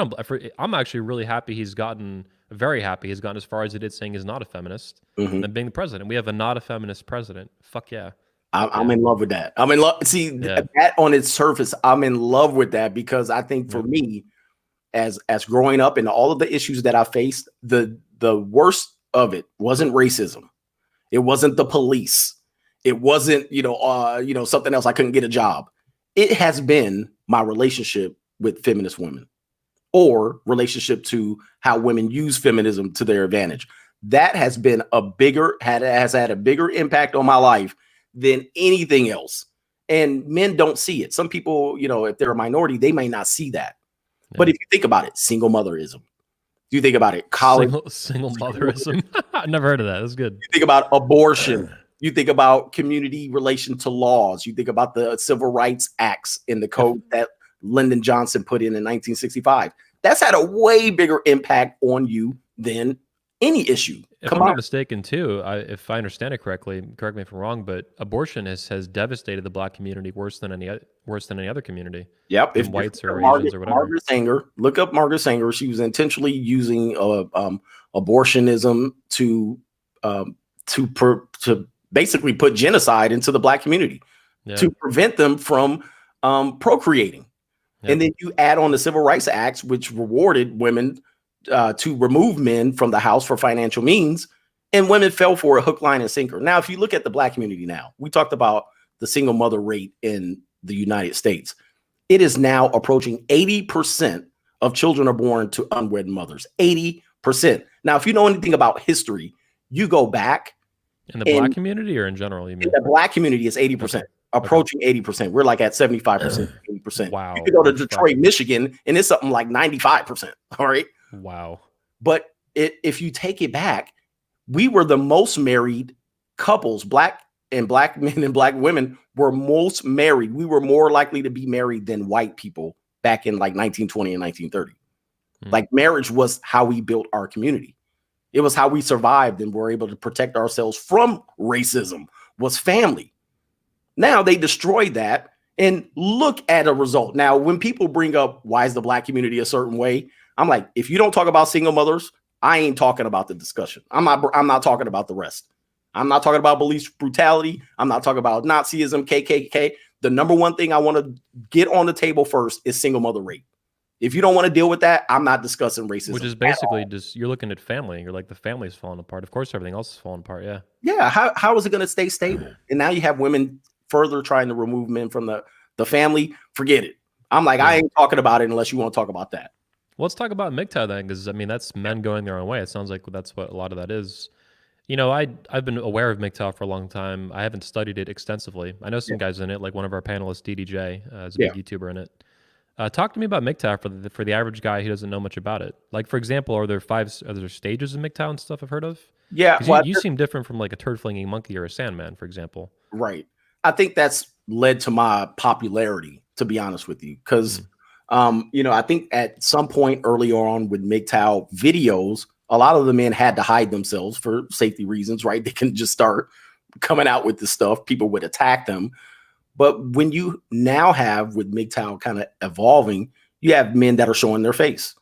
You have Black men. You have men that are semi-attractive, at least, because they want to paint MGTOW guys out holding a doll, right? Holding a sex doll and fat, balding, all right, unattractive, unemployed, living in their mom's basement. This is what they assumed because there was nobody showing themselves. But then the minute the majority of men started showing themselves and they go, well, he ain't bad looking, all right? He ain't that bad, all right? But so now they can't throw those things on top of it. And so this led to my popularity at a time where I started producing the content. They're like, all right, he's showing himself. So what happens with MGTOW, man, and why I tell people, just go your own way. Don't cohabitate. Don't marry. Don't long-term relationship. This basically protects men. And I'm about protecting you before you're out there putting everything on the line for everyone else. It takes their power away.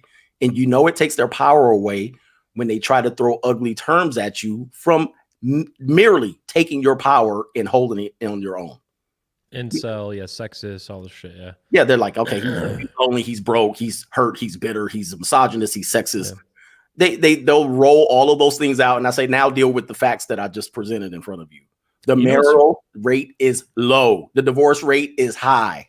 What do you want to do with that? Yeah, single mothers skyrocketing, the thoughterry, the partner counts. The partner count, yes. I mean, it's ridiculous. It's ridiculous. So on face value, what I tell men to do is go your own way. Now, when you go your own way, even in MGTOW, the philosophy, there's splinter groups in there, right? There's people that say, I'm a monk. There's no dealing with women. There's guys that say, okay, I will just pump and dump. I'll just use them and then drop them. So even in the group, there's a philosophical difference. And then you get called names for being anything under that rainbow. Oh, you're not really MGTOW. You were sent your own way, right? If you got divorced. There's still some disagreements in it. But at the end of the day, what I try to tell men, even if you have a shaded rainbow of MGTOW, it's better than the opposite, right? It's better than being a blue pill, beta male, white knight, mangina monkey. This is what I've been, I've been a much larger part of the pickup community and the red pill community, so to speak. And I've been saying for a long time, because there can be infighting in the manosphere, obviously, between these different communities. For me, it's all the same umbrella, but it's all, you know, I see the fighting and stuff sometimes. Yeah. But I've been seeing it for a while, even for the guys who are more critical in MGTOW. I'm like, dude, that it's way better that dudes go their own way Yeah. than blue pill and they get fucking sucked into a lifetime of misery through divorce court and family court and child custody battles Yep. and alimony payments and child support, which is basically more alimony payments, Yep. which you can fucking go to jail for not paying. And Yep. it's like, I'd much rather see this dude, you know, go to Colombia once a year, bank some chicks, Yes. and go back to America and work some job or some business he's building and just do his own fucking thing and not get sucked into a system that's very, very hostile to him. Yep. By a mere fact of just having a pair of balls and a Y chromosome. That's it. Like, yeah. And so if you look at it, why would I be critical? I think, again, me not being critical of men has allowed more men to come into my manosphere.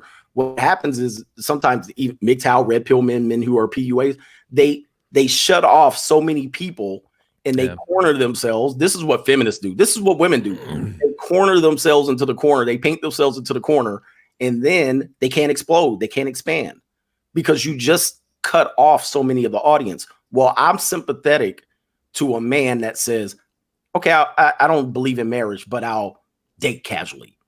I don't believe in marriage, but you know, or, you know, I want it, whatever the rainbow is, I'm sympathetic to you because it's difficult for you to just say no women at all. That's right there is the most difficult decision that you will ever make. Well, these are all risk management options is what guys are taking. Exactly. And I think it's, and some guys go super hardcore and some guys don't. Yeah. Yeah. But like, I'm aware of, go ahead. Yeah. I was going to say the point that you made was, if you don't take this option and you push men back out there, it hurts more men to go out there and keep participating in the system, right? That's right. So it hurts not only you, it hurts everybody else because now we cannot progress forward if you keep going out there getting married and going, these guys are doll bangers. All right. Well, they're also feeding feeding the beast. They're feeding this whole system it's very dysfunctional. Yeah. Yep. And for guys who are on the fence, I would always tell them, just go to the family court building in your county. It's hidden. It's hidden in plain sight. You won't even know what's going on in there. Go to the family court building. You'll have to go through security. All right. You'll go through security. They probably won't let you in the courtroom, but just sit in the hallway. Okay. And I've been to this building over 100 times. These people once loved each other. This woman once told him, I would never do that to you. These people have children that one's trying to arrest from the other one and prevent them from seeing. These people are fighting over $50. Okay. They're fighting over $50 and they hired an attorney at $850 an hour. Okay. You're going to see so much ridiculousness. And this is. Oh shit. Looks like we lost Coach Greg. Shit. Let's see if he comes back. Yeah, my internet's fine. Sorry, folks. Let's see. Oh, he's coming back online. Hang on a second, guys. I'm trying to read your comments too, by the way. I do read them as we're going through this while listening. I hear he is. He's back. Yeah. Welcome back, me off. They didn't like what I was saying. Yeah, give it a... Go ahead. Yeah, dude. Ghost in the machine, man. The feminists are coming for you. Yeah. So I wanted to pop up a question here, though, I thought was pretty interesting and relevant to what we're talking about. There's been a lot in the chat, by the way. I appreciate you guys tuning in and, adding that. So this is something I've seen from time to time. I think we should both get into it a little bit. From Rare Grime Beats. Thanks, bro. If you're red-pilled, why would you think Trump isn't controlled? So all of a sudden, voting matters. Before Trump, it didn't matter. Now it does. Laugh my ass off. Well, sometimes, people are extremely red-pilled, like they go all the way in there. Voting is what it is. You can get into, listen, I've studied politics and all this stuff. It matters to an extent. There are already people who are controllable and all this stuff. And listen, you can get deep into this rabbit hole and go red pill all the way. I just want to listen, I'm not there yet. I'm not promoting that.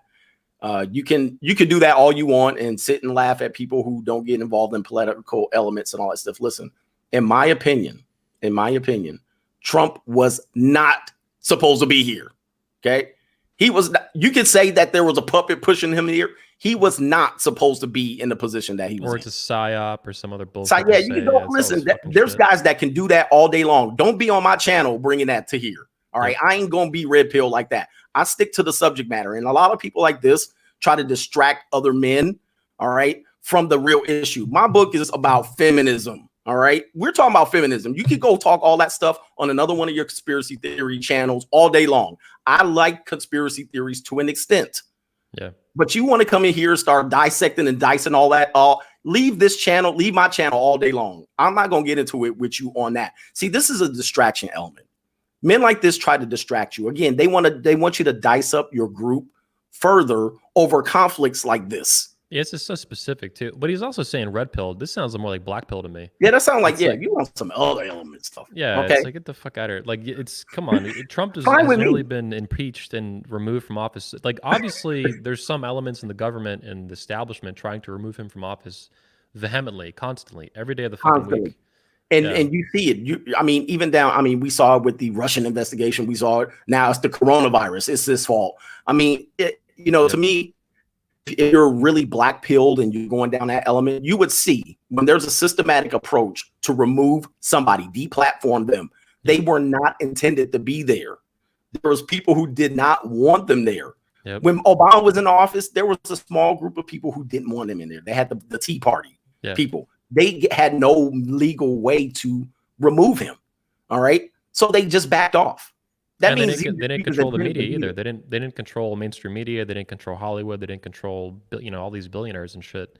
Right. But that's what's been weaponized against Trump. Like major establishments across every domain you can think of, not just politics, not just, he had to overcome the Republican Party establishment, obviously the Democratic machine, the Hillary Clinton machine, the fucking Hollywood. Every Hollywood celebrity fucking hated him.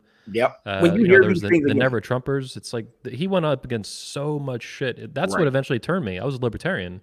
Right, exactly. Because I didn't like Gary Johnson very much at all, but I hated the two-party system because voting was, in that context, voting was fucking useless, especially. And I'm with him on that.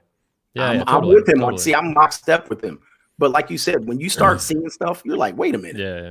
What's going on here? Well, here's what I saw. I was like, everybody I hate hates this guy. Everybody. I hate CNN. I hate Hollywood. These fucks, these losers, these pedophiles. I hate all these fucking talking heads that tell me what to think. And they all universally hate this guy. I was like, this guy must be amazing. No, I like this guy. Yeah. Again, it's like the anti-hero. And I was a guy that grew up on like pro wrestling. Okay. And so all the bad guys were the guys that I liked, right? All the people they booed. I was like, something about him, right? He's getting under their skin for some reason. And I liked whatever that was they were getting under their skin. All right. Even though it was theatrics, the idea was, the majority didn't like him, but it was a reason why he was successful. They were trying to remove him because he was a threat to something. And whatever that something was, that you're breaking up again. Protecting ultimately wasn't righteousness. What they were protecting wasn't righteousness. It was just a self-serving preservation for themselves, their hero. And that was self-serving to them. It wasn't the hero. Yeah. And again, I was like you. I was watching the election. I was like, what's this vote going to matter? I live in California, so it was going automatically to the Democrat. So I didn't show up. I was the same way. What's my vote going to matter? Okay. But I'm watching the election like, holy shit, right? So, and then when you see it went on, they were like, let's impeach him from the beginning. I was like, that's not right. That's not American. It's not constitutional. Yeah. What they're doing is not right. And when I stand on the side of right or wrong, I don't stand in the middle. I stand on one side or the other. This guy's standing in the middle. He thinks he's a genius with this whole, listen. Well, I gotta add too, man. He's saying with the voting and stuff, like, I think the reason they're trying to remove Trump from office, there's many reasons, right? Not just one singular. But I think the forces that Trump has opposed, these deep state elements and these establishments, including feminism, including, leftist socialism, all this crap, I think they basically overpower the presidency. This has been libertarians and stuff talk about this for a long time. They overpowered it for not just for years, for decades. They've always done it. Yeah, and Obama was just kind of the end result of that, saying he had a pen and a phone or whatever. Like he was the king, he could just do whatever the fuck he wanted. Right. What I think they failed to do, and what I think this commenter doesn't get, is that they overpowered the presidency, and they were just arrogant and always assumed they would have a president that would do what they wanted, a puppet basically, and someone was installed. Right. They fucked up. They didn't seal that off. Trump saw that window. He got in, and now he's doing whatever the fuck he wants. He's doing what he wants. Because of the shit they did for decades. They kept giving more and more power to the executive branch, especially to the president. Yeah. Now it's blowing up in their face, and they're freaking the fuck out. Right. And they did that with the previous person that was in office. They gave him all this power, and now they're trying to remove that. And if you go back to history, listen, I studied history. I looked at how they treated JFK. They treated JFK how they want to treat Trump now. Right. But what they did was they dealt with the situation because there was no social media cameras and X, Y, and Z. There were only a few cameras on the scene, and they were like, this is how we deal with you. Yep. They can't do that today. Right. So they would get hung up and caught. So they are having to do all of these things. And listen, it doesn't matter if you're a Democrat or a Republican, if you're an anti-voter or a black pill or a red pill. What we're seeing today is what we have to deal with. We have to deal with it. And this systematic tear down of an individual, whether he does any benefit to me or not, is not constitutional. And if we allow it, we're basically blowing up the very structure that keeps this country together. I don't care if this was a female in the office, if it was Obama in the office. If we allow our so-called executive leader and the country, if we allow them to blow up and sidestep every amendment in the Constitution, if we allow them to do this, we will have zero rights going forward. None. They'll take everything away. And I don't want to see that. I don't want to see that for our country. I don't want to see it. Me neither, man. I like living in a free country. I like having individual rights. I mean, left the fuck alone. Exactly. Leave me alone. You're a libertarian. Leave me alone. Yeah. I don't want any. I don't want Trump at all. Like, I would prefer not to have him either. Right. Yeah. Libertarian is sort of what I am, I guess. I meant like the Libertarian Party. I'm like, well, not that for something. Yeah. At least it's not. But yeah, they've been fucking shitty for a while. Right. Yeah. Really, I was a Ron Paul guy, to be honest. I was Ron Paul 2012. Fuck yeah. Yeah. So I never thought, other than Ron Paul, I never thought I'd vote for a Republican in my life until Trump. So, right. Yeah. Yeah. I mean, I look at any time because for me, when you tell me I shouldn't have a gun for whatever reason, I'm like, wait a minute. Yeah. The Constitution says, and then when they want to say, well, that's old, we want to tear that down. Well, I'm like, well, there's only one step then. Tear it all down. Yeah. Can't tear one part down and then think you're just going to live free. It's over then. It's all over. Yeah. And that's how I stand. Yeah, it's amazing how much they want to control you. It's like, oh, I want your guns. I'm going to take that, take this, take that. They take your money, take your guns, take your family, take your kids, whatever, man. What's next? Yeah. What's next? Literally, what's next? I mean, they've taken everything away. What's next is you. What's next is you. They take you. Yeah. They'll round you up. They'll round you. They'll round you guys up. And I don't care at that point. Voting means nothing now. It really means nothing because we elected individuals in on the premise of we're going to wipe out all of their mistakes financially. Not only that, we're going to take their guns. We're going to allow them to abort babies left and right. You think it's bad now, gentlemen? You think it's bad now? Just wait until you get into that situation. Yeah. It's going to be anarchy by then. And that's how they want. As bad as things are, they could get a lot worse. I mean, if Hillary was president, I think it would be a lot worse. A lot of people seem to realize that. Super pro-feminist. She literally said the future is female. I think during the campaign and then right after for a commercial. Yeah, just fucked up shit, man. One thing I wanted to mention on Trump too. I don't know if you saw this a few months ago. He basically it was in the Kavanaugh stuff was going on, right? The Brett Kavanaugh stuff. Right. He was on the White House lawn. The helicopter was buzzing or whatever in the background and shit. And he said explicitly, I'll never forget it. He said it's a scary time in this country to be a young man. He was it's really stood out to me because first of all, he's telling the truth. First of all, how often do you see politicians tell the truth? Second of all, I don't remember the last time in my lifetime I've seen a sitting U.S. president speak positively about young men as a demographic. Right. They almost never talk about them at all, right? At all. At all. There's no helping them at all. They call them the youth, but that's like a generic referral to both men and women. He said young man. I was like, damn right, young man. It's a scary time to be a young man in this country because you get Me Too, you get raped in divorce court, you can lose your kids, you can pay alimony like a slave or child support the rest of your life. Yes. And if you don't pay it, you go to jail at gunpoint. Like it's fucking crazy, man. Well, if you think about pretty special. I think that's a great point. I think I think Obama even came out and talked about negatively how men need to step up. All right, how men are, blowing it all up and we need to do all of these things for women. And if you think about this, whatever you think about political power, the ushering in of the LGBT community, a lot of these issues that we're hearing with transgenderism, a lot of these issues, the alphabet people, the alphabet soup, this was supposed to go lockstep with Hillary Clinton's election. Okay. It was supposed to be lockstep with that.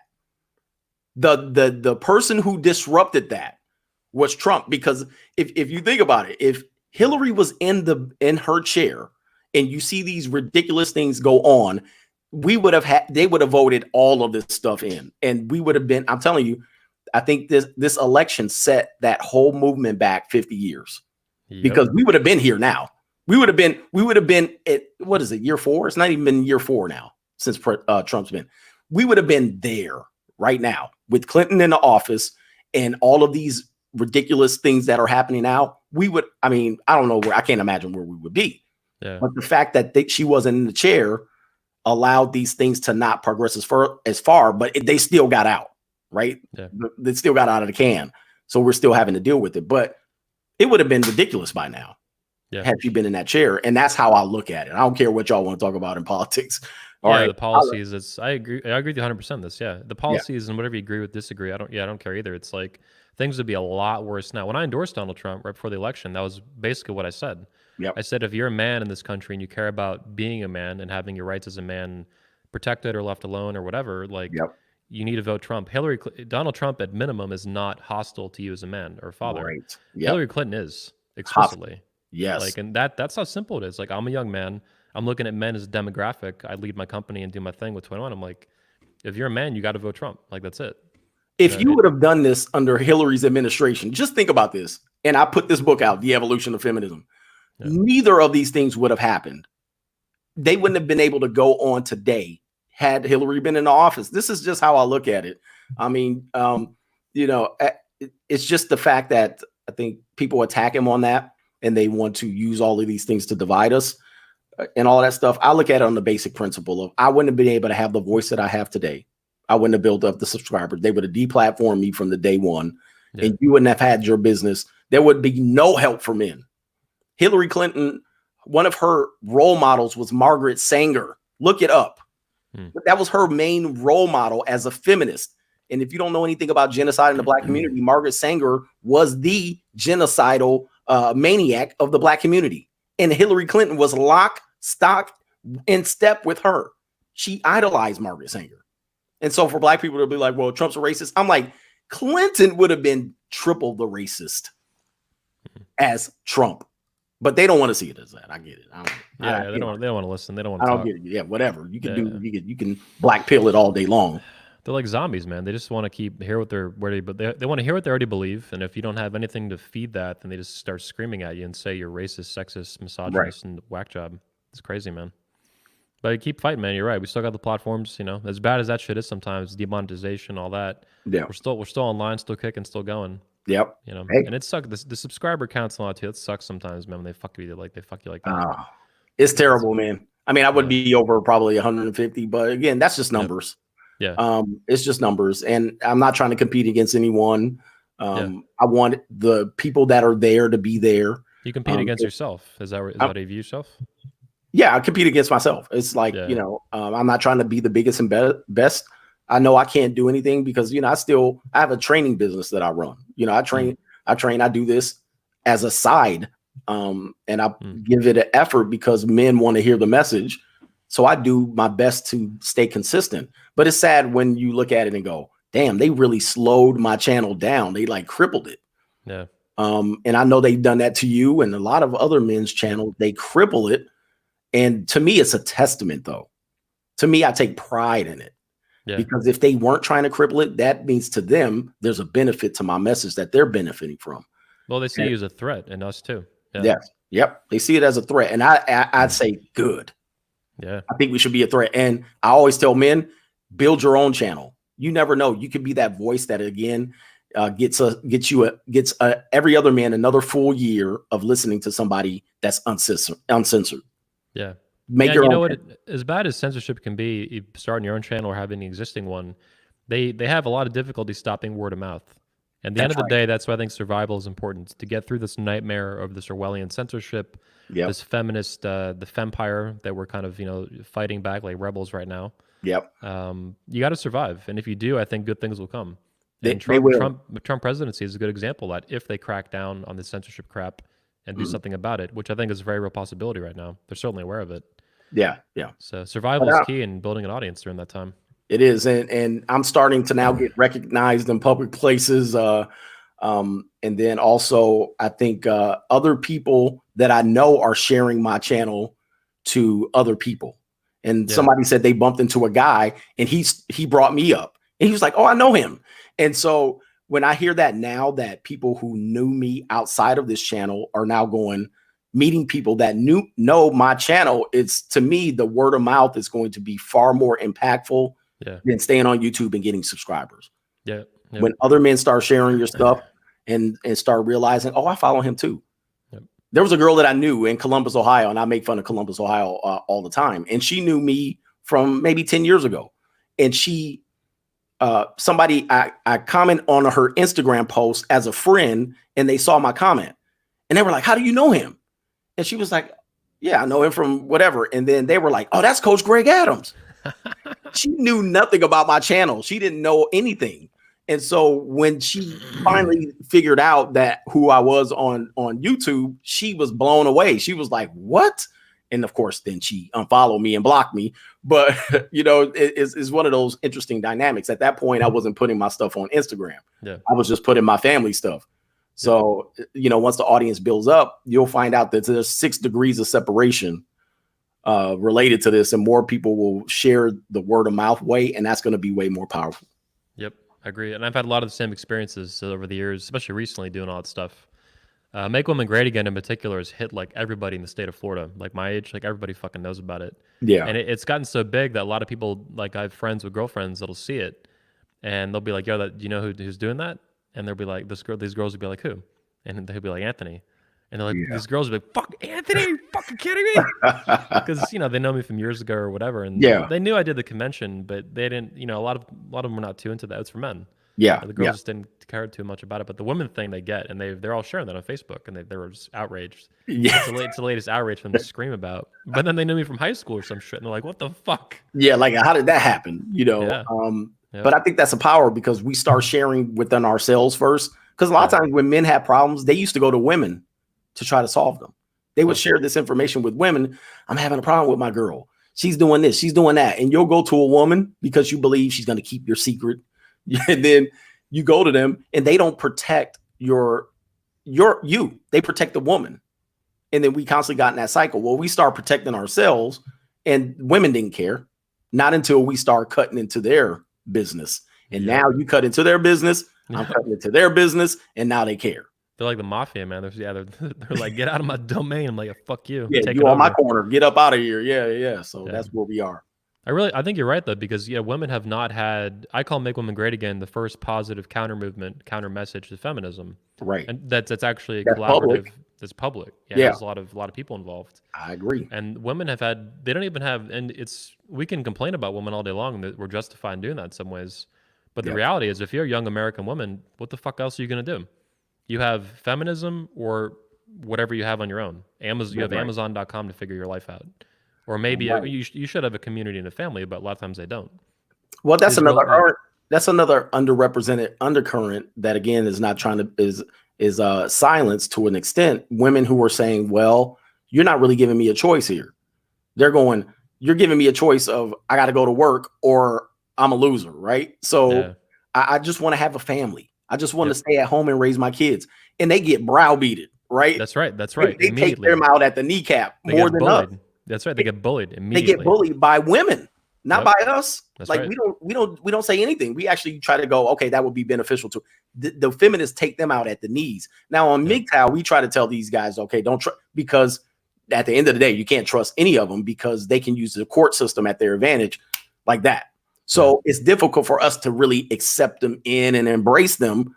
But I can sympathize for them in the fact that they don't have a choice. If you're a young woman that says, I just want to be a wife in a family and have a family, they get beat up. And they got nowhere to turn to learn about it. On top of that, they get yelled at on the internet or in real life. They get, bitched at and shamed. Their mothers yell at them. That's right. Yeah. Your sisters yell. Go out and get a job and all this bullshit. Yeah, it's crazy. Yeah. Don't be they tell them to go out and be whores. Yeah. Go whore around. Party up, yeah.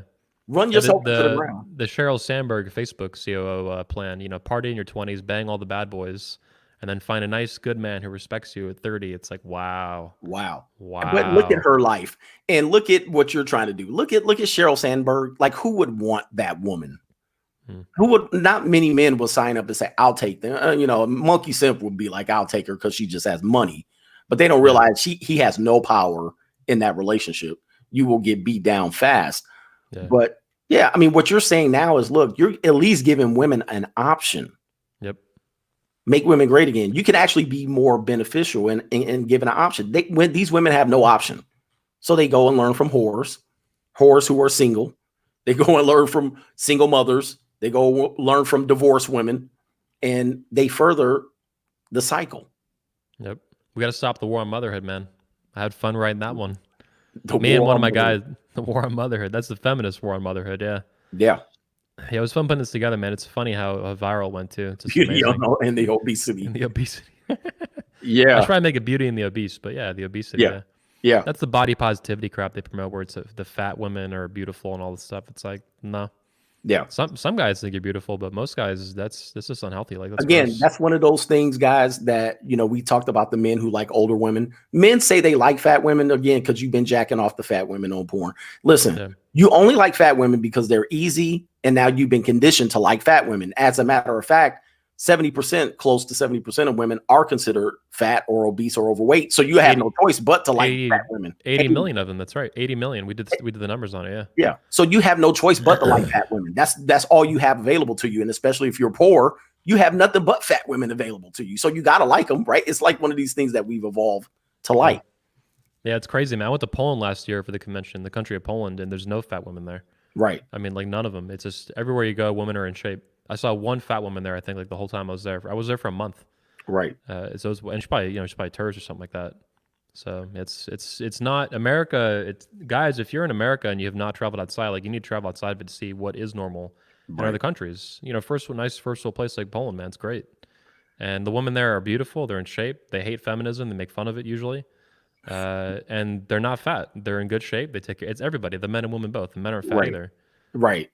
Yeah. And this is something that we have to deal with as a country. Again, they take away our rights, and then they take away our belief system in maintaining health. All right. So now you don't have to be healthy, and now men should accept you as unhealthy or fat or obese or whatever it is. And the next parallel to that is that these same women who are fat and obese will never be seen in public with a fat or obese male. Yeah, that's right. So think about it on the man every time. Yeah, so they're like, oh, we should be fat and obese. We should be accepted, but only by the highest target men or the highest. Those aren't fat women. Those are just plus size women. Oh God, you didn't get the news, man. Sorry. Plus size. Plus size modeling was a woman who wore a dress size of 8 and above, not dress size of 20. Right? These women are now saying I'm plus size but I wear a dress size of 20 plus, whatever it is. Yeah. A plus size model was like an average woman today. Yep. Another fun one we had, by the way, on the page was get pregnant, have unlimited babies. That really sent these people over the edge, man. They went nuts with this part. Because I think that strikes at the root of what they've been taught. I don't know how much you get into it in your book, but like you're saying with settling down, having kids and stuff early. Like, they're taught not to do that now. They're taught that that's for losers, or you should be shamed, or they say it's just a choice, but they're pushing an agenda behind it. They always push them to have kids at 39 years old. It's nuts, man. It's nuts. This is nothing now to see a 40-year-old woman artificially inseminating herself while a guy jacked off into a petri dish and created their family. And they're good for you. All right. But if a 21-year-old woman decided, I want to have 5 children, they're like, no, don't do that. Yeah. You have internalized patriarchy. Yeah. And then you're actually more, if you have children by multiple men, you're actually told good for you. But if this woman wants to have 3 or 4 children with her husband, no, don't do that. This is the society that we live in. Yeah, that's crazy, man. Especially when you put it, jerking off in a petri dish and then getting artificially inseminated. That is fucking nuts. To impregnate a 40-year-old woman. Yeah. She's 20 years past, 2 decades past peak fertility. Exactly. It's not, and then it's the eggs and stuff too. They freeze the eggs. I know girls in Orlando do this stuff. 37, 38 years old, and actually, I know one girl. She tried to freeze her eggs and they failed. None of them work. That's common though. Yeah, it's expensive and doesn't even work half the time. Yeah, they pay $50,000 for that. Yeah. And then what happens ultimately is they either don't take or they have triplets, right? It's like 3 of the eggs took. Well, the crazy thing is they take infertility pills when they're young, the birth control, and then when they're 39, they take fertility pills. So it's like this backwards fucking shenanigans they go through. It's crazy. This is the backwards world of the Yeah. Backwards. Yep. Yep. Well, man, it's been a great show. Man. This is one of the longest shows we've been on in a long time, over 2 hours. It's been great, man. Good, man. We had a lot of good conversation on this one. Yeah, we should have you on more often, man. It's been fucking great. For sure. Yeah. Let me know. I'll come to anybody's platform to talk. I just want to debate a feminist. I don't argue with women who don't feed me or fornicate with me. That's my philosophy on it. Oh, so the Mike Tyson philosophy. Yeah, exactly. Feed me or fornicate, or at the end of the day, I don't have no discussion with you, but I will talk to men at the end of the day, even if I disagree with them. I actually had a feminist coming after me, a big one. She had a blue check mark on Instagram and shit. And she was like this big bodybuilding chick. It was weird, man. Like real big woman. And she was saying she wants to interview me at the convention. She wants to interview me. She wants a press pass. And I was like, well, are we going to fornicate after? Yeah. And then I said, and then I CC'd Mike Tyson, his actual account. Oh, did you? Yeah. She didn't get it, but all her followers did. It's fucked up. I would never do it. I would never bang her, but it was no, right. funny. Yeah. We got no business to talk about. Yeah. Yeah. They don't want to argue. It's not a real argument. Exactly. Yep. Well, thanks for your time, appreciate Greg. It, man. Yeah, but appreciate it, man. Guys, make sure you come meet myself and Greg, Coach Greg Adams here at the 21 Convention, second Patriarch edition, coming to Orlando, Florida, this April 30th to May 3rd, 2020, going on basically at the same time as the 22 Convention, which starts a day later on the Friday, May 1st to May 3rd. Tickets are buy one, get one free. They're about half off right now still. Good price. Come out to the event. It's a long event, too. It's 4 days. Thursday, Friday, Saturday, Sunday, plus Wednesday night. If you come early for like a meet and greet. It's a really good time. It's the ultimate Manosphere event in the world. Woodstock of the Manosphere. It's incredible. And this is our version of the convention that focuses much more on fathers and fatherhood, relationships, marriage, things like that, including, a lot of guys are they're the divorce and stuff. So yeah, being a father, man, today. I think fathers really get it the worst, They do. Fathers have already spread their toxic masculinity physically. So I think you guys are really doubled down as a demographic getting hated like that. True. And guys like Greg here are here to put together a conference and speeches and workshops and ideas to help you guys out. All these guys, man. Elliot Hull, Stefan Molyneux, Cernovich, Ryan Mitchell, Tanner, and Hunter, of course. Coming out, guys. I appreciate you appreciate you coming out to the event. We'll wrap up. Greg, I'm gonna end the broadcast. Thank you again. Thanks a lot. Everybody watching, go subscribe to his channel. You'll find a link at the top of a video description on Redman Group and 21 Studios for it. Appreciate it, man. Thanks for showing me. It's a good time over here. Thanks for showing me a good time. Yeah, man. Thanks for coming on. And see you guys next week, 11 a.m., episode 100 of the Redman Group.